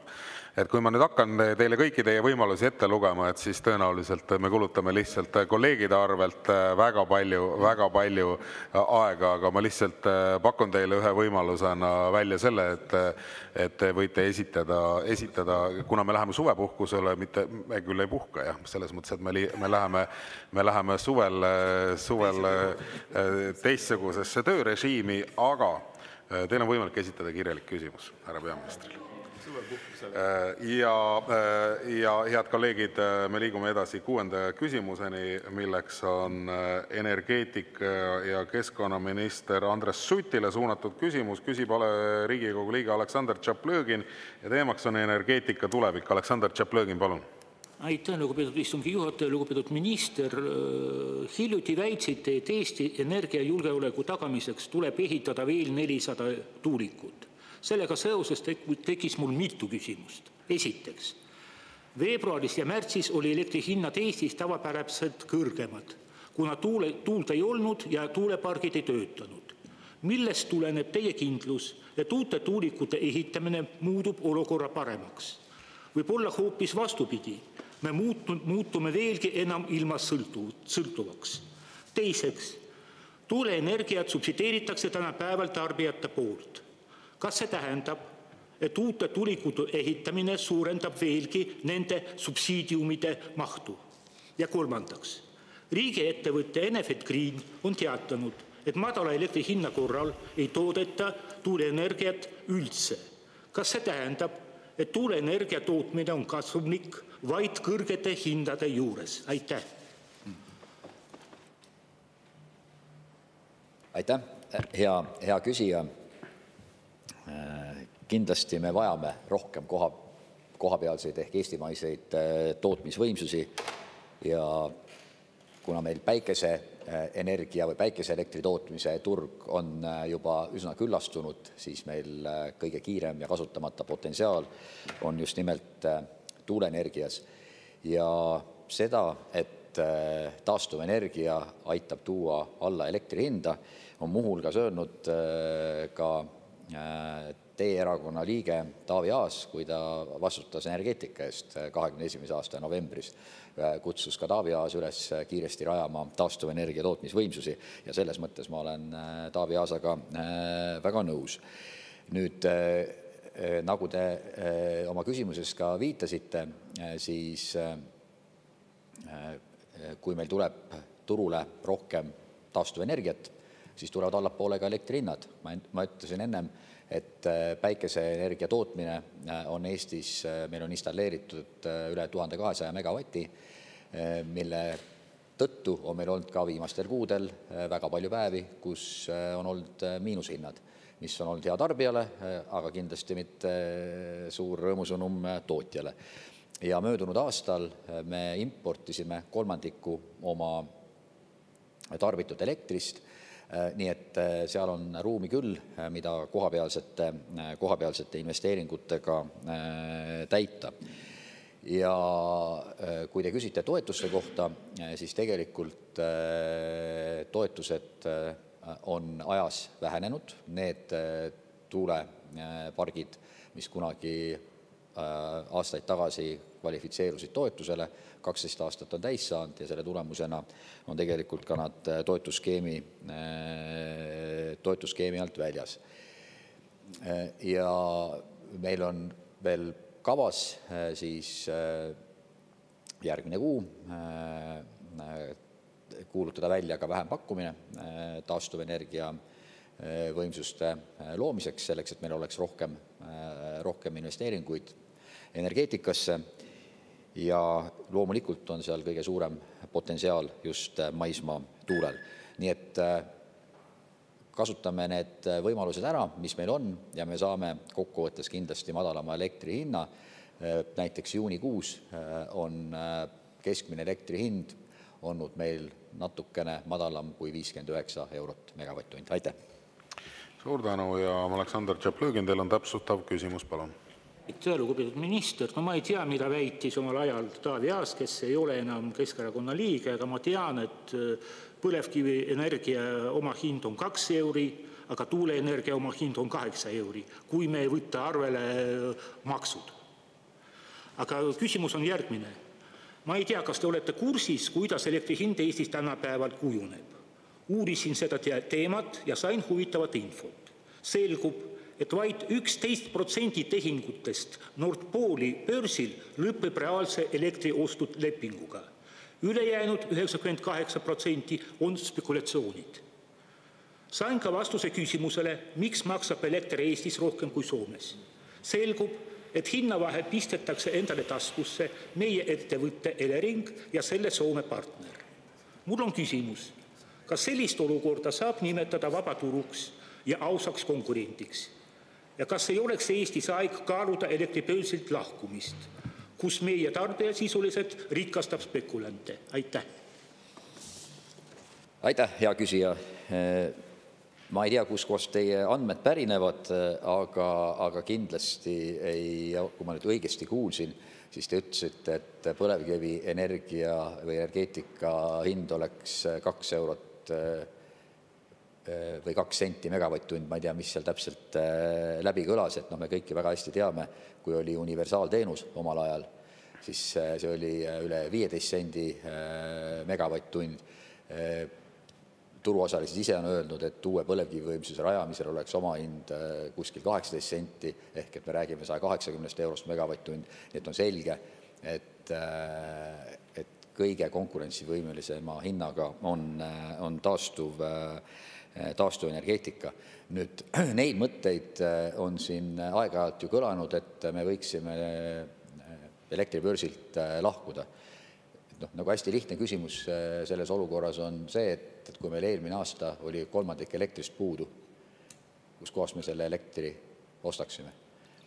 Et me, elektribörsilt lahkumine ei ole kindlasti midagi, mis meid edasi aitab, et see, et me oleme börsil, tegelikult annab meile võimalikult hea hinna. Kui me tahame seda hinda veel paremaks saada, siis sellel on ka lihtne vastus. Me peame looma rohkem kodumaiseid tootmisvõimsusi ja just täpselt seda eesmärki taastuvenergeetika arendamine täidab, seda sama eesmärki täidab ka tuumaenergeetika kasutuselevõtu ettevalmistamine. See võtab tuumaenergeetika kindlasti pikemat aega, aga seda olulisem ongi, et me praegu valmistame ette seaduseelnõu, mida siis saab juba siin Riigikogus arutada järgmine aasta ja samamoodi tuumaenergeetika kasutuselevõtuks tuumaregulaatori loomine, nii et regulaator oleks valmis tööle hakkama 27. aastast. Sel juhul on meil ka energiaportfell mitmekesisem, meil on olemas taastuvenergeetika, meil on olemas tulevikus ka baaskoormus ja kindlasti meil on vaja energeetikas juurde ka juhitavaid võimsusi, mille jaoks ka Eleringi hange on praegu käimas ja siin me siis räägime gaasielektrijaamadest. Nii et pikk jutt kokkuvõttes, rohkem kodumaist tootmist, juhitavad võimsused, mida me vajame taastuva kõrvale, turvalised välisühendused ja tegelikult laiemalt kriitilise energiataristu turvalisus on see, mis meile tagab lõppkokkuvõttes konkurentsivõimelisema hinna, energiajulgeoleku ja ka väiksema keskkonnajalajälje. Aitäh! Suur tänu ja lisaküsimuse esitab kolleeg Aleksei Jevgrafov. Palun. Aitäh, Riigikogu esimees, lugupeetud minister, aga räägime jälle põlevkivist. Täpselt 6 aega tagasi olite siin sama saalis ettekandaga riigi pikaajalise arengustrateegia Eesti 2035 elluviimisest. Ja arutelu käigus juhtisin teie tähelepanu professor Alar Konisti väidele, et on olemas CO2 püüdmise tehnoloogia, mille juurutamise maksumus meie elektrijaamadesse on suurusjärgus 200-300 miljonit eurot. Ja te vastasite toona mulle järgmiselt, tsiteerin. Ma ei tea, et oleks veel tehnoloogiad, mida on võimalik tööstuslikul skaalal või mastaabis kasutada. Kui selline tehnoloogia õnnestub leida, ma arvan, see oleks suur läbimurre ja sel juhul saaks seda kindlasti ka Eestis kasutada. See on teie sõnad. Aga austatud minister, kas teil on vahepeal olnud võimalust uurida, kas Tallinna Tehnikaülikooli Energiatehnoloogia Instituudi direktori professor Alar Konisti väide vastab teile ja ning kas selle teemaga on võimalik edasi liikuda? Aitäh! Aitäh! Ma olen kindlasti innovatsiooni ja tehnoloogia usku. Konkreetse väite kohta ei ole jõudnud uurida. Küll, kui te nüüd oma küsimuses mainisite, viidates ka professorile, et selle investeeringu maksumus on 200–300 miljonit, siis see on päris märkimisväärne investeeringusumma ja küsimus on, et kas ja millise ajaperioodi jooksul selline investeering võiks olla tasuv, sest investori vaatest, kui tal on võimalik investeerida 200 või 300 miljonit, siis ta kaalub ju erinevaid variante ja tõenäoliselt on täna kiirema tasuvusajaga ikkagi investeeringud taastuvenergeetikasse, salvestusse kombineerituna kui tehnoloogiasse, mille maksumus on päris kõrge ja samamoodi on selge, et fossiilne energeetika ikkagi aastate jooksul osatähtsus väheneb ja ühel hetkel me ka sellest väljume, aga sinna on kindlasti veel hulk aastaid minna. Nii et ma arvan, pigem on see vastus ilmselt tõsiasjas, et see tehnoloogia on liiga kallis, et ta praegu ennast majanduslikult ära tasuks. Aitäh! Suur tänu! Sellega lõpetan meie 6. küsimuse käsitlemise. Aga liigume edasi ja ka 7. küsimus on energeetika- ja keskkonnaminister Andres Sutile. Küsib Riigikogu liige Mart Maastik ja teemaks on energeetika. Mart Maastik, palun. Suur tänu, härra eesistuja, austatud minister, hea sõber Andres. Eesti Tööandjate Keskliit tellis elektri hinna konkurentsivõime uuringu, mille viis läbi suurte kogemustega Põhjamaade juhtiv konsultatsioonifirma AFRI. Ja seal toodud siis põhijäreldustest loen ette, suhteliselt mõistliku aja ja rahakuluga esiteks on võimalik tellida kvaliteetne uuring, mida on küll vastupidiselt, mida väidetakse, et ei saa. Keskmise tööstustarbija hind Eestis on juba praegu kõrgem kui naaberriikides. AFRI prognoosib tarbimise kasvu aeglasemaks kui ENMAK. AFRI arvutustest kohaselt võib taastuvenergia tasu ENMAK-iga võrreldes ulatuda 14 euroga megavatt-tunni kohta kõrgemaks Kliimaministeeriumi prognoosist. Maa-, tuule- ja päikeseenergia on piisavas mahus konkurentsivõimeline ilma uute toetusteta, mis koos olemasolevate võimsustega tagaks ka varustuskindluse, aga mitte 100% siis sellest utoopilisest eesmärgist. Orgaaniline stsenaarium toob kaasa madalaima lõpphinna. Hulgihind küll tõuseb, kuid teised hinnakomponendid kasvavad vähem kui heldelt toetatud võimsustega. Ülekoormustasu kaudu on võimalik elektri hinda aastani 2035 alandada kuni 7 eurot megavatt-tund. Ja minu küsimus on siis, et kas te olete eelpool toodud uuringuga kursis? Ma tean, et teile saadeti valitsusele see uuring. Ja kas endiselt on teie soov maatuuleparkide rajamisele peale maksta? Kui jaa, siis kuidas te arvestades uuringut seda õigustate? Aitäh! Aitäh, hea küsija, hea Mart. Kindlasti on võimalik mõistliku raha ja mõistliku kiirusega tellida uuringuid, et selles osas ma olen täiesti nõus. Nüüd, mis puudutab konkreetset AFRI uuringut, siis tõesti seda käidi ka meile ministeeriumis tutvustamas, tutvustati uuringu põhijäreldusi, küll ei ole meile ametlikult üle antud kogu uuringu teksti ja meil tegelikult ka selle arutelu käigus oli õige mitmeid küsimusi eelduste kohta. Nüüd vahepeal on tegelikult ju avaldatud veel üks uuring, mida majanduskomisjoni tellimusel siis TalTechi teadlased tegid, Kadri Männasoo ja seal osales ka Einar Kisel ja tegelikult ka nende uuringu tulemus näitas, et taastuvenergia kuni teatud tasemeni siiski alandab tarbija lõpphinda.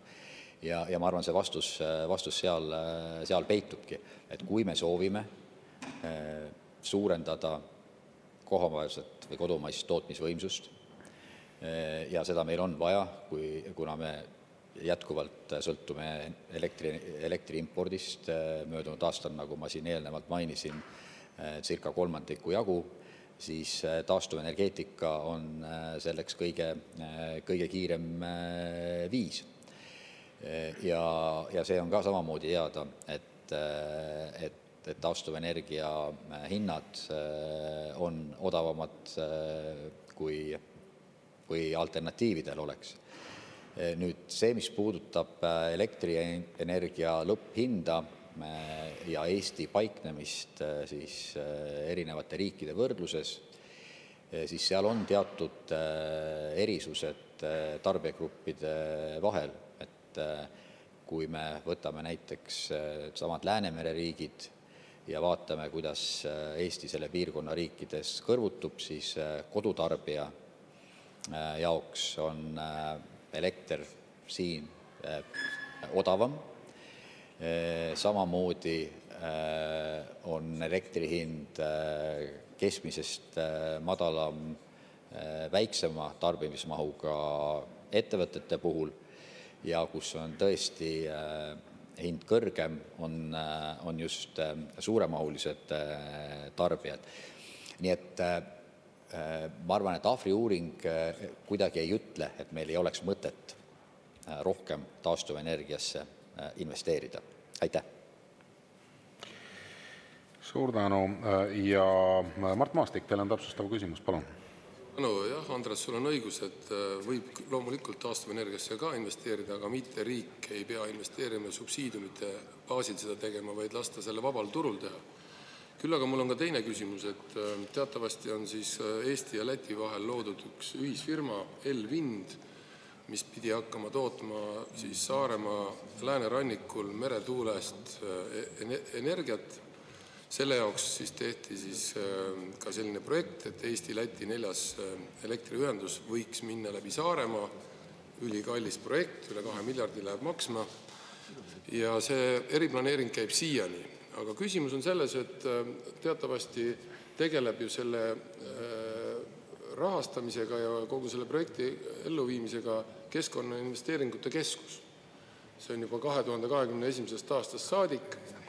Ja küsimus on, et miks tegeleb riik siis endiselt meretuuleenergia arendamisega, kui palju see on tegelikult meile maksma läinud, kas siis KIK-i kaudu või ka riigilt, et seda projekti arendada ja mis on plaanid siis selle sama 330 kilovoldise elektriliini viimisega läbi siis Saaremaa, teades seda, et selle vajalikkuse on põhja lasknud kõik juhtivad eksperdid, kaasa arvatud ka siis Hando Sutter, kes käis meile rääkimas, ütles, et see oli ainult mõeldud selle jaoks, et meretuuleparki sinna külge pookida. Vastasel juhul ei ole seal mitte mingit üldse mõtet. Ja ka siis on ta väga küsitav ja kallis. Praegu siiski jätkub ka eriplaneering endiselt sellele samale Läti 4. ühendusele läbi Saaremaa. Et äkki oskad seda selgitada, aitäh? Aitäh, Mart. Nii nagu eelmises küsimuses sa viitasid, et uuringuid on mõistlik tellida, kvaliteetseid uuringuid ja neid on võimalik teha ka mõistliku raha eest, et sama kehtib ju tegelikult välisühenduste kohta. Et me ei saa otsustada mitte ühegi välisühenduse tegemise üle ilma, et oleks seda põhjalikult uuritud, ilma, et oleks hinnatud ka sotsiaalmajanduslikke mõjusid ja see kõik võtabki aega ja mõistagi ei ole see ka ilma rahata. Nüüd küsimus sellest, kas meil on mõistlik omada ühendusi, piisava läbilaskevõimega ühendusi siis Läti ja sealt Kesk-Euroopa suunal. Et on meil olnud ka perioode, kus tegelikult on elekter voolanud Ja ma saan aru, ma sinna jõuan ka kohe, et on olnud perioode, kus tegelikult ka Läti suunalt või siis lõuna suunalt tuleb elekter Eestisse ja osa vahest läheb ka siit veel edasi Soome. Nüüd küsimuse see pool, et miks seda 4. trassi erinevaid siis koridore või alternatiive vaadatakse läbi Saaremaa, et seal on ju ka väga lihtne ja objektiivne põhjus.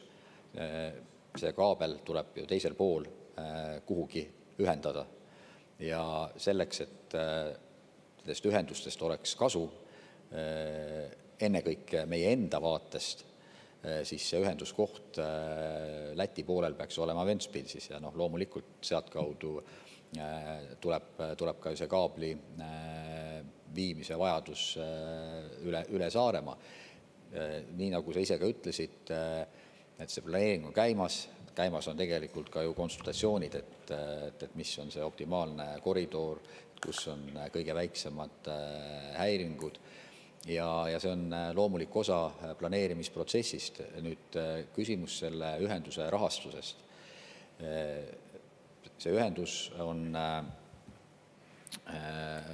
siis esitatud Euroopa Liidu ühishuvi projektide nimekirja, nii nagu tegelikult on esitatud ka siis Eesti-Soome 3. ühendus ja eesmärk on hästi lihtne, et me saaksime võimalikult suures ulatuses neid ühendusi rahastada siis ühishuvi projektide raames kesksest rahastust ja kuna algamas on kohe ka uue eelarveperioodi läbirääkimised, siis kindlasti välisühenduste ja riikidevaheliste ühenduste teema on üks prioriteetidest ja see on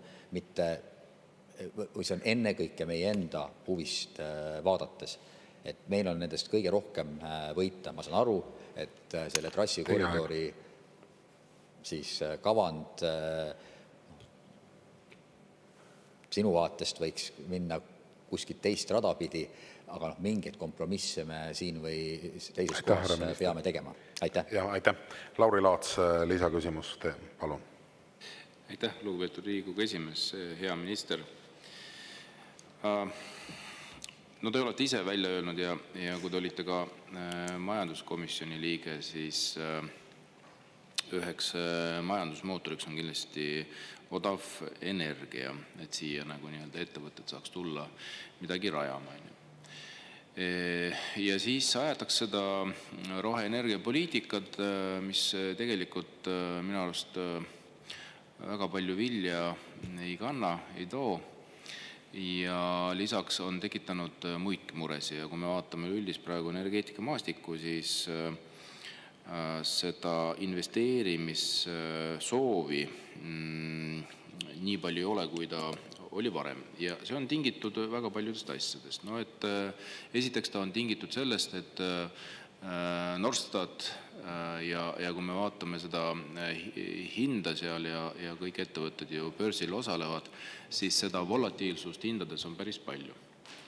Ja ka praegune hind on seal kuskil 3 eurot megavati eest ja osa toodangut läheb kuskil välismaale ja kindlasti Eesti riik ka osa toodangust ka ta doteerib, mis on nagu vale ja maksumaksja raha raiskamine. Ja kui me vaatame, mis toimub meie naabrite juures, on siis Rootsi, Soome, Britannia, Saksamaa, siis tegelikult on roheenergeetikale tõmmatud pidurid peale ja kui vaadata neid infot, mis Rootsist ja Soomest tuleb, siis tegelikult kogu see valdavalt tuule energeetika ettevõtted on seal kahjumis. Mis tähendab seda, et kui ettevõtted on kahjumis, siis mingi hetk see turg nagu kukub kokku ja tegelikult sama probleem võib tekkida ka Eestis.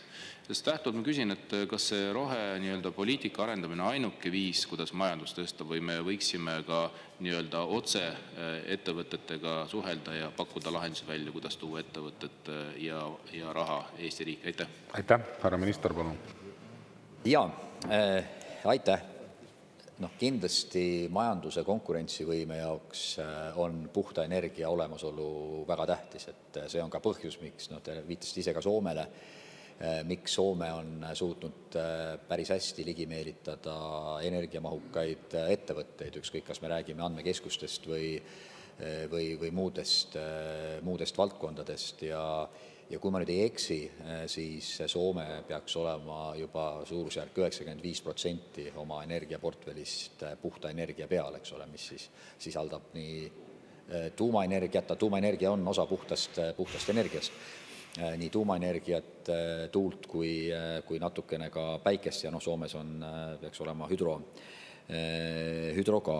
See on samamoodi tõsi, mis te ütlete, et meil on päris suur hinnakõikumine päevasisene ja see on ka võib-olla üks siis põhjus, miks üha enam elektrienergia arendajaid, tootmise arendajaid ei tee ju enam lihtsalt üksi päikseparki, vaid sinna juurde vaadatakse ka salvestust, et just nimelt seda hinnakõikumisest tekkivat tulu ära maksimeerida.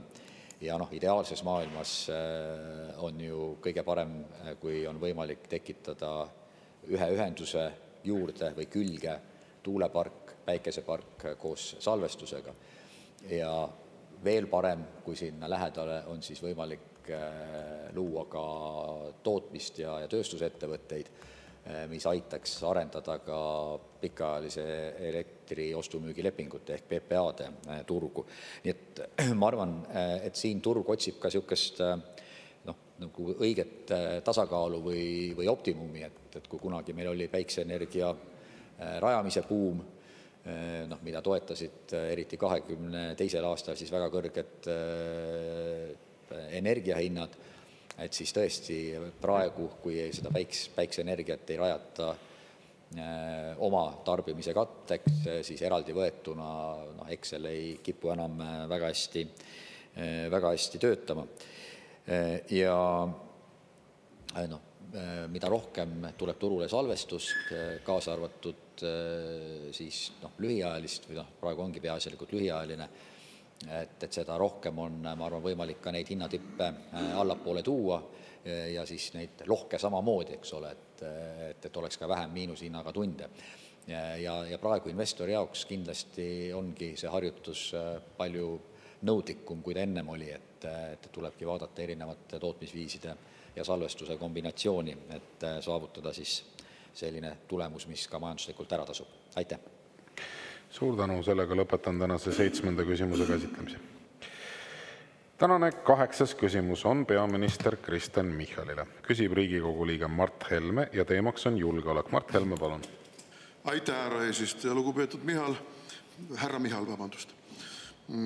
Eile õhtupoolikul saabus meile OSCE ODIHR-i raport, mis käsitleb meie e-valimisi.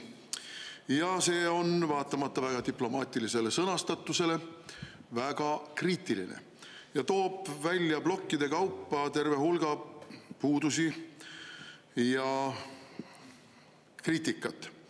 Näiteks puudujäägid õigusraamistikus ja protseduurides, õigusliku selguse nappus, ebaselged otsustusreeglid, ebapiisavad tagatised hääletussalajasuse ja aususe jaoks, surve ja rühmahääletuse riskid, puuduvad hääletaja teavitused ja kinnitused, järelkontrolli puudumine, piiratud läbipaistvus ja avalik järelevalve, vähene vaatlejate kaasamine, avaliku arutelu puudus, tehnilised ja turvalisusega seotud probleemid, ebaselged nõuded turvalisusele ja kontrollitavusele, kontrollitavuse standardite puudumine, kaebuste esitamise ja sanktsioonide puudujäägid, kaebuste süsteemne reguleerimata jätmine, kriminaalvastutuse ebapiisavus, poliitiline lõhen ja usaldusprobleemid.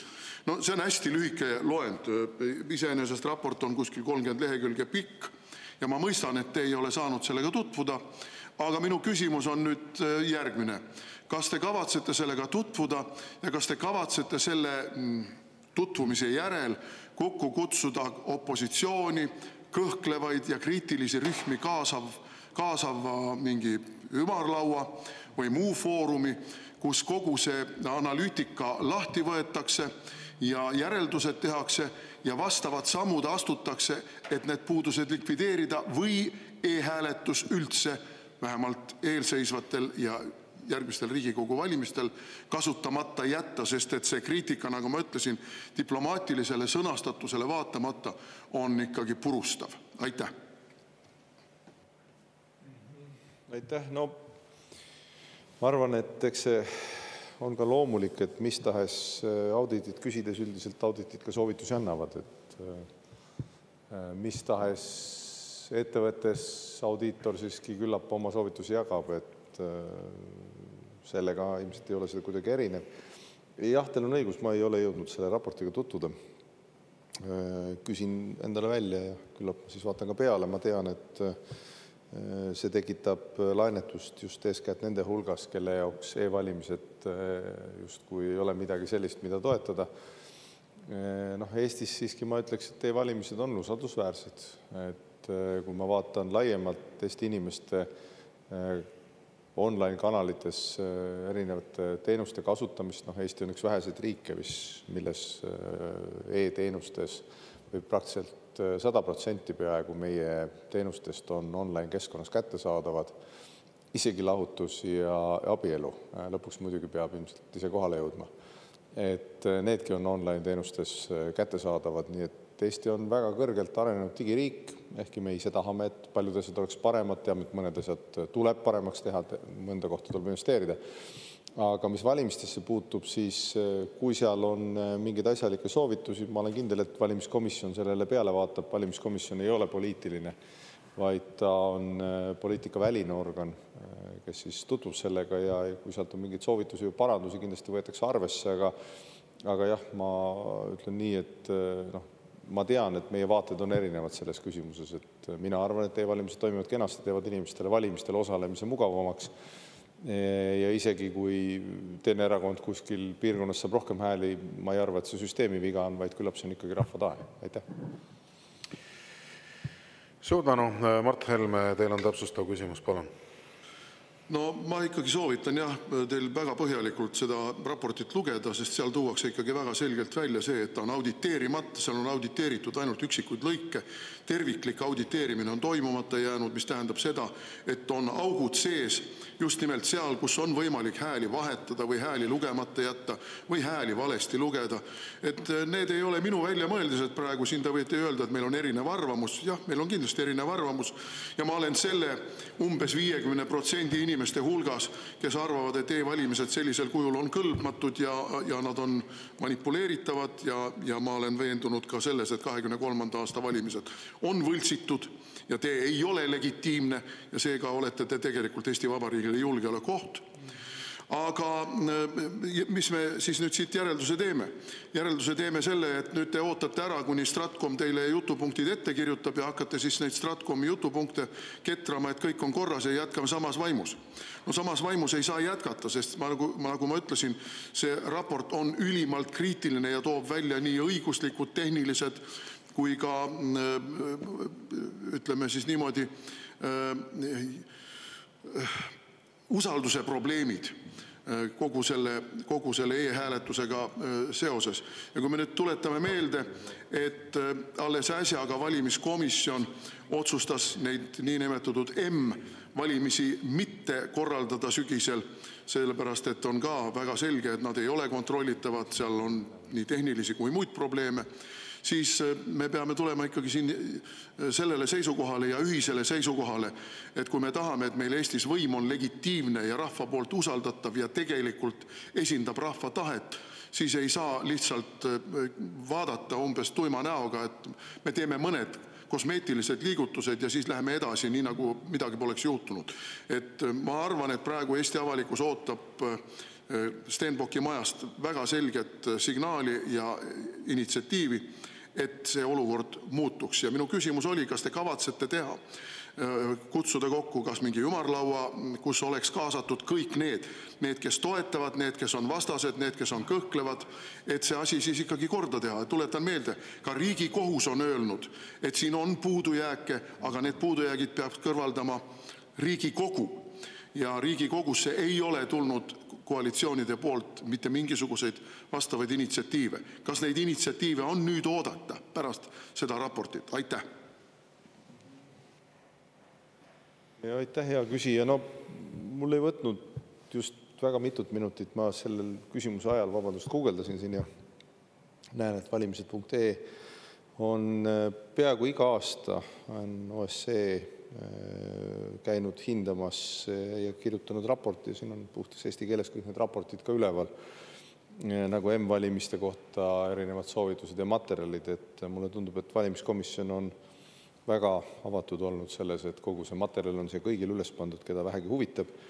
Ja võtsin näiteks viimase 2019. aasta raporti ja siingi on e-hääletamisest kenasti kirjutatud ja viidatud ka varasematele ODIHR otse soovitustele, mida on siis rakendatud, kus on astutud samme ja nii edasi. Nii et mulle tundub, et see on pigem juba tavaline, et sellised analüüse tehakse, selliseid soovitusi antakse, sest siinsamas kohe, kui te avate raportid ja uuringud e-hääletamise kohta, siis on 2007. aasta vaatlusraport, 2011. aasta vaatlusraport, 2015. aasta vaatlusraport, 2019. aasta vaatlusraport, et kõikide aastate kohta ja siin on ka muud failid, mis puudutavad mobiiliga valimiste analüüsi, kõik M-hääletamise raportid, kõik asjad on siin kenasti üles pandud, et minu hinnangul valimiskomisjon on väga avatud selles, et ja veel kord, et kui igas raportis või kuskil, nagu ma olen öelnud ka muudel teemadel, on midagi, mida arvesse võtta, mida paremaks teha, mida on vaja parandada, siis tuleb see ära parandada. Ma südamest loodan, et nad vaatavad läbi ja tutvuvad sellega, et see on ju nende töö ja roll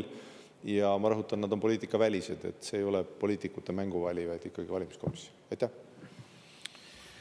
Suur tänu ja lisaküsimuse esitab kolleeg Peeter Ernits, palun. Juhataja, lugupeetud peaminister. Kas te olete mõelnud selle peale, et OECD riigid, teised hakkaksid ka Eesti mudelit valimiste puhul kasutama või me jäämegi sinna Venezuela ja Venemaaga ühte sellisse seltskonda? Aitäh. Aitäh. Noh, ma küll südamest loodan, et digitaalsed teenused levivad võimalikult laialt, sest see on paremini jälgitav, inimestele mugavam, nõuab väiksemat halduskulu ja kindlasti ka, ütleme, et innovatsiooni tasemelt üsna kiiresti arenev valdkond, et kui me vaatame väike riik, Eesti on ju väike riik maailma mastaabis, ongi keeruline pidada ja kallis pidada, see tähendab seda, et mida rohkem me teenuseid suudame pakkuda kvaliteetselt kõigile kättesaadavalt seal kohas, kus nad on, seda parem on, et igal pool me ju ometi mis tahes kontorit, mis tahes teenuse osutamiseks ei suuda pidada, nii et online teenuste areng on minu meelest üsna loomulik ja olenemata oma maailmavaatest ma siiski kahtlustan, et ka konservatiivsemad inimesed kasutavad näiteks e-maksuametit oma maksudeklaratsioonide tegemiseks või ka siin saadikud. Mul muidugi puudub teadmine, aga võib-olla keegi täidab käsitsi veel majandusliku huvide deklaratsiooni. Ma kahtlustan, et kõik teevad seda online'is. Nii et sellised kogemused, sellised teenused kindlasti, ma loodan, et levivad. Näiteks digiretsept muudab meie elu palju mugavamaks, online tervisekeskkonnad muudavad meie elu palju mugavamaks, kus sa saad ise registreeruda, kuhu sa tahad. Nii et need on kõik, mina ise kasutan ja olen nendega pigem rahul. Ja kui ma nüüd vaatan, siin ka kolleeg Mart Helmele öelduna, et siin on peale e-hääletamise kasutusele võttu on otse ODIHR käinud Riigikogu valimisi vaatlemas juba 4 korda, siis ma saan järeldada, et see on pigem regulaarne tegevus ja loodan, et sellised vaatlused annavad infot, mida kasutada ja mille alusel paremaks muutuda. Aitäh! Suur tänu, sellega lõpetame meie tänase 8. küsimuse käsitlemise. Aga tänane 9. küsimus on siseminister Igor Tarole, küsib Riigikogu liige Jaak Valge ja teemaks on Ukraina mobilisatsiooniealiste meeste ajutise ja rahvusvahelise kaitse pakkumine Eestis. Jaak Valge, palun. Aitäh! Lugupeetud härra minister, Me oleme siin Leo Kunnasega juba varem esitanud sellise laiema arupärimise migratsiooni kohta, aga see tuleb vastamisele sügisel. Nüüd mobilisatsiooniealiste meeste kohta tahtsime juba praegu infotunnis küsida, sest loodetavasti teete siis sügiseks juba senises poliitikas muudatused. Aga ja edasi, et kuna see arupärimine on ju teie ministeeriumi ja teie lauale jõudnud, et siis on meil ka loota, et te annate täna pädevaid vastuseid, et te olete siis sellega juba sisuga põhjalikult tutvuda saanud. Ja lähen siis küsimuse juurde, et niisiis Siseministeeriumi piirivalve ja rändepoliitika osakonna andmetel suureneb Eestis pidevalt ajutise ja rahvusvahelise kaitse saanud Ukraina mobilisatsiooniealiste meeste nii arv kui osakaal, samal ajal kui naiste, laste ja vanurite arv ja osakaal väheneb. Ja 31. mai andmete kohaselt oli siis väekohuslaste eas 11 971 meest ja nende osakaal ulatus siis 30%-ni. Ja nad on isegi selles rahvastikustruktuuris üleesindatud, et Ukrainas nii palju 18–60 aastasi mehi rahvastikustruktuuris ei ole.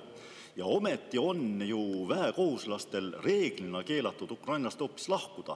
Ja küllap ma usun, et minister ka nõustub, et ei ole kuidagi usutav, et nii suur osakaal on just nende erandite najal saavutatud, et need, kellel on lubatud Ukrainast lahkuda.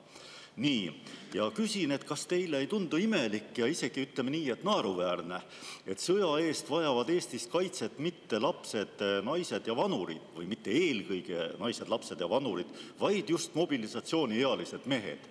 Ja edasi, et kelle eest Eesti riik neid siis kaitseb, et kas Ukraina riigi eest? Aitäh! Aitäh, hea küsija! Austatud Riigikogu liikmed, katsun siis anda nii nüüd kui ka tulevikus võimalikult pädevad vastused.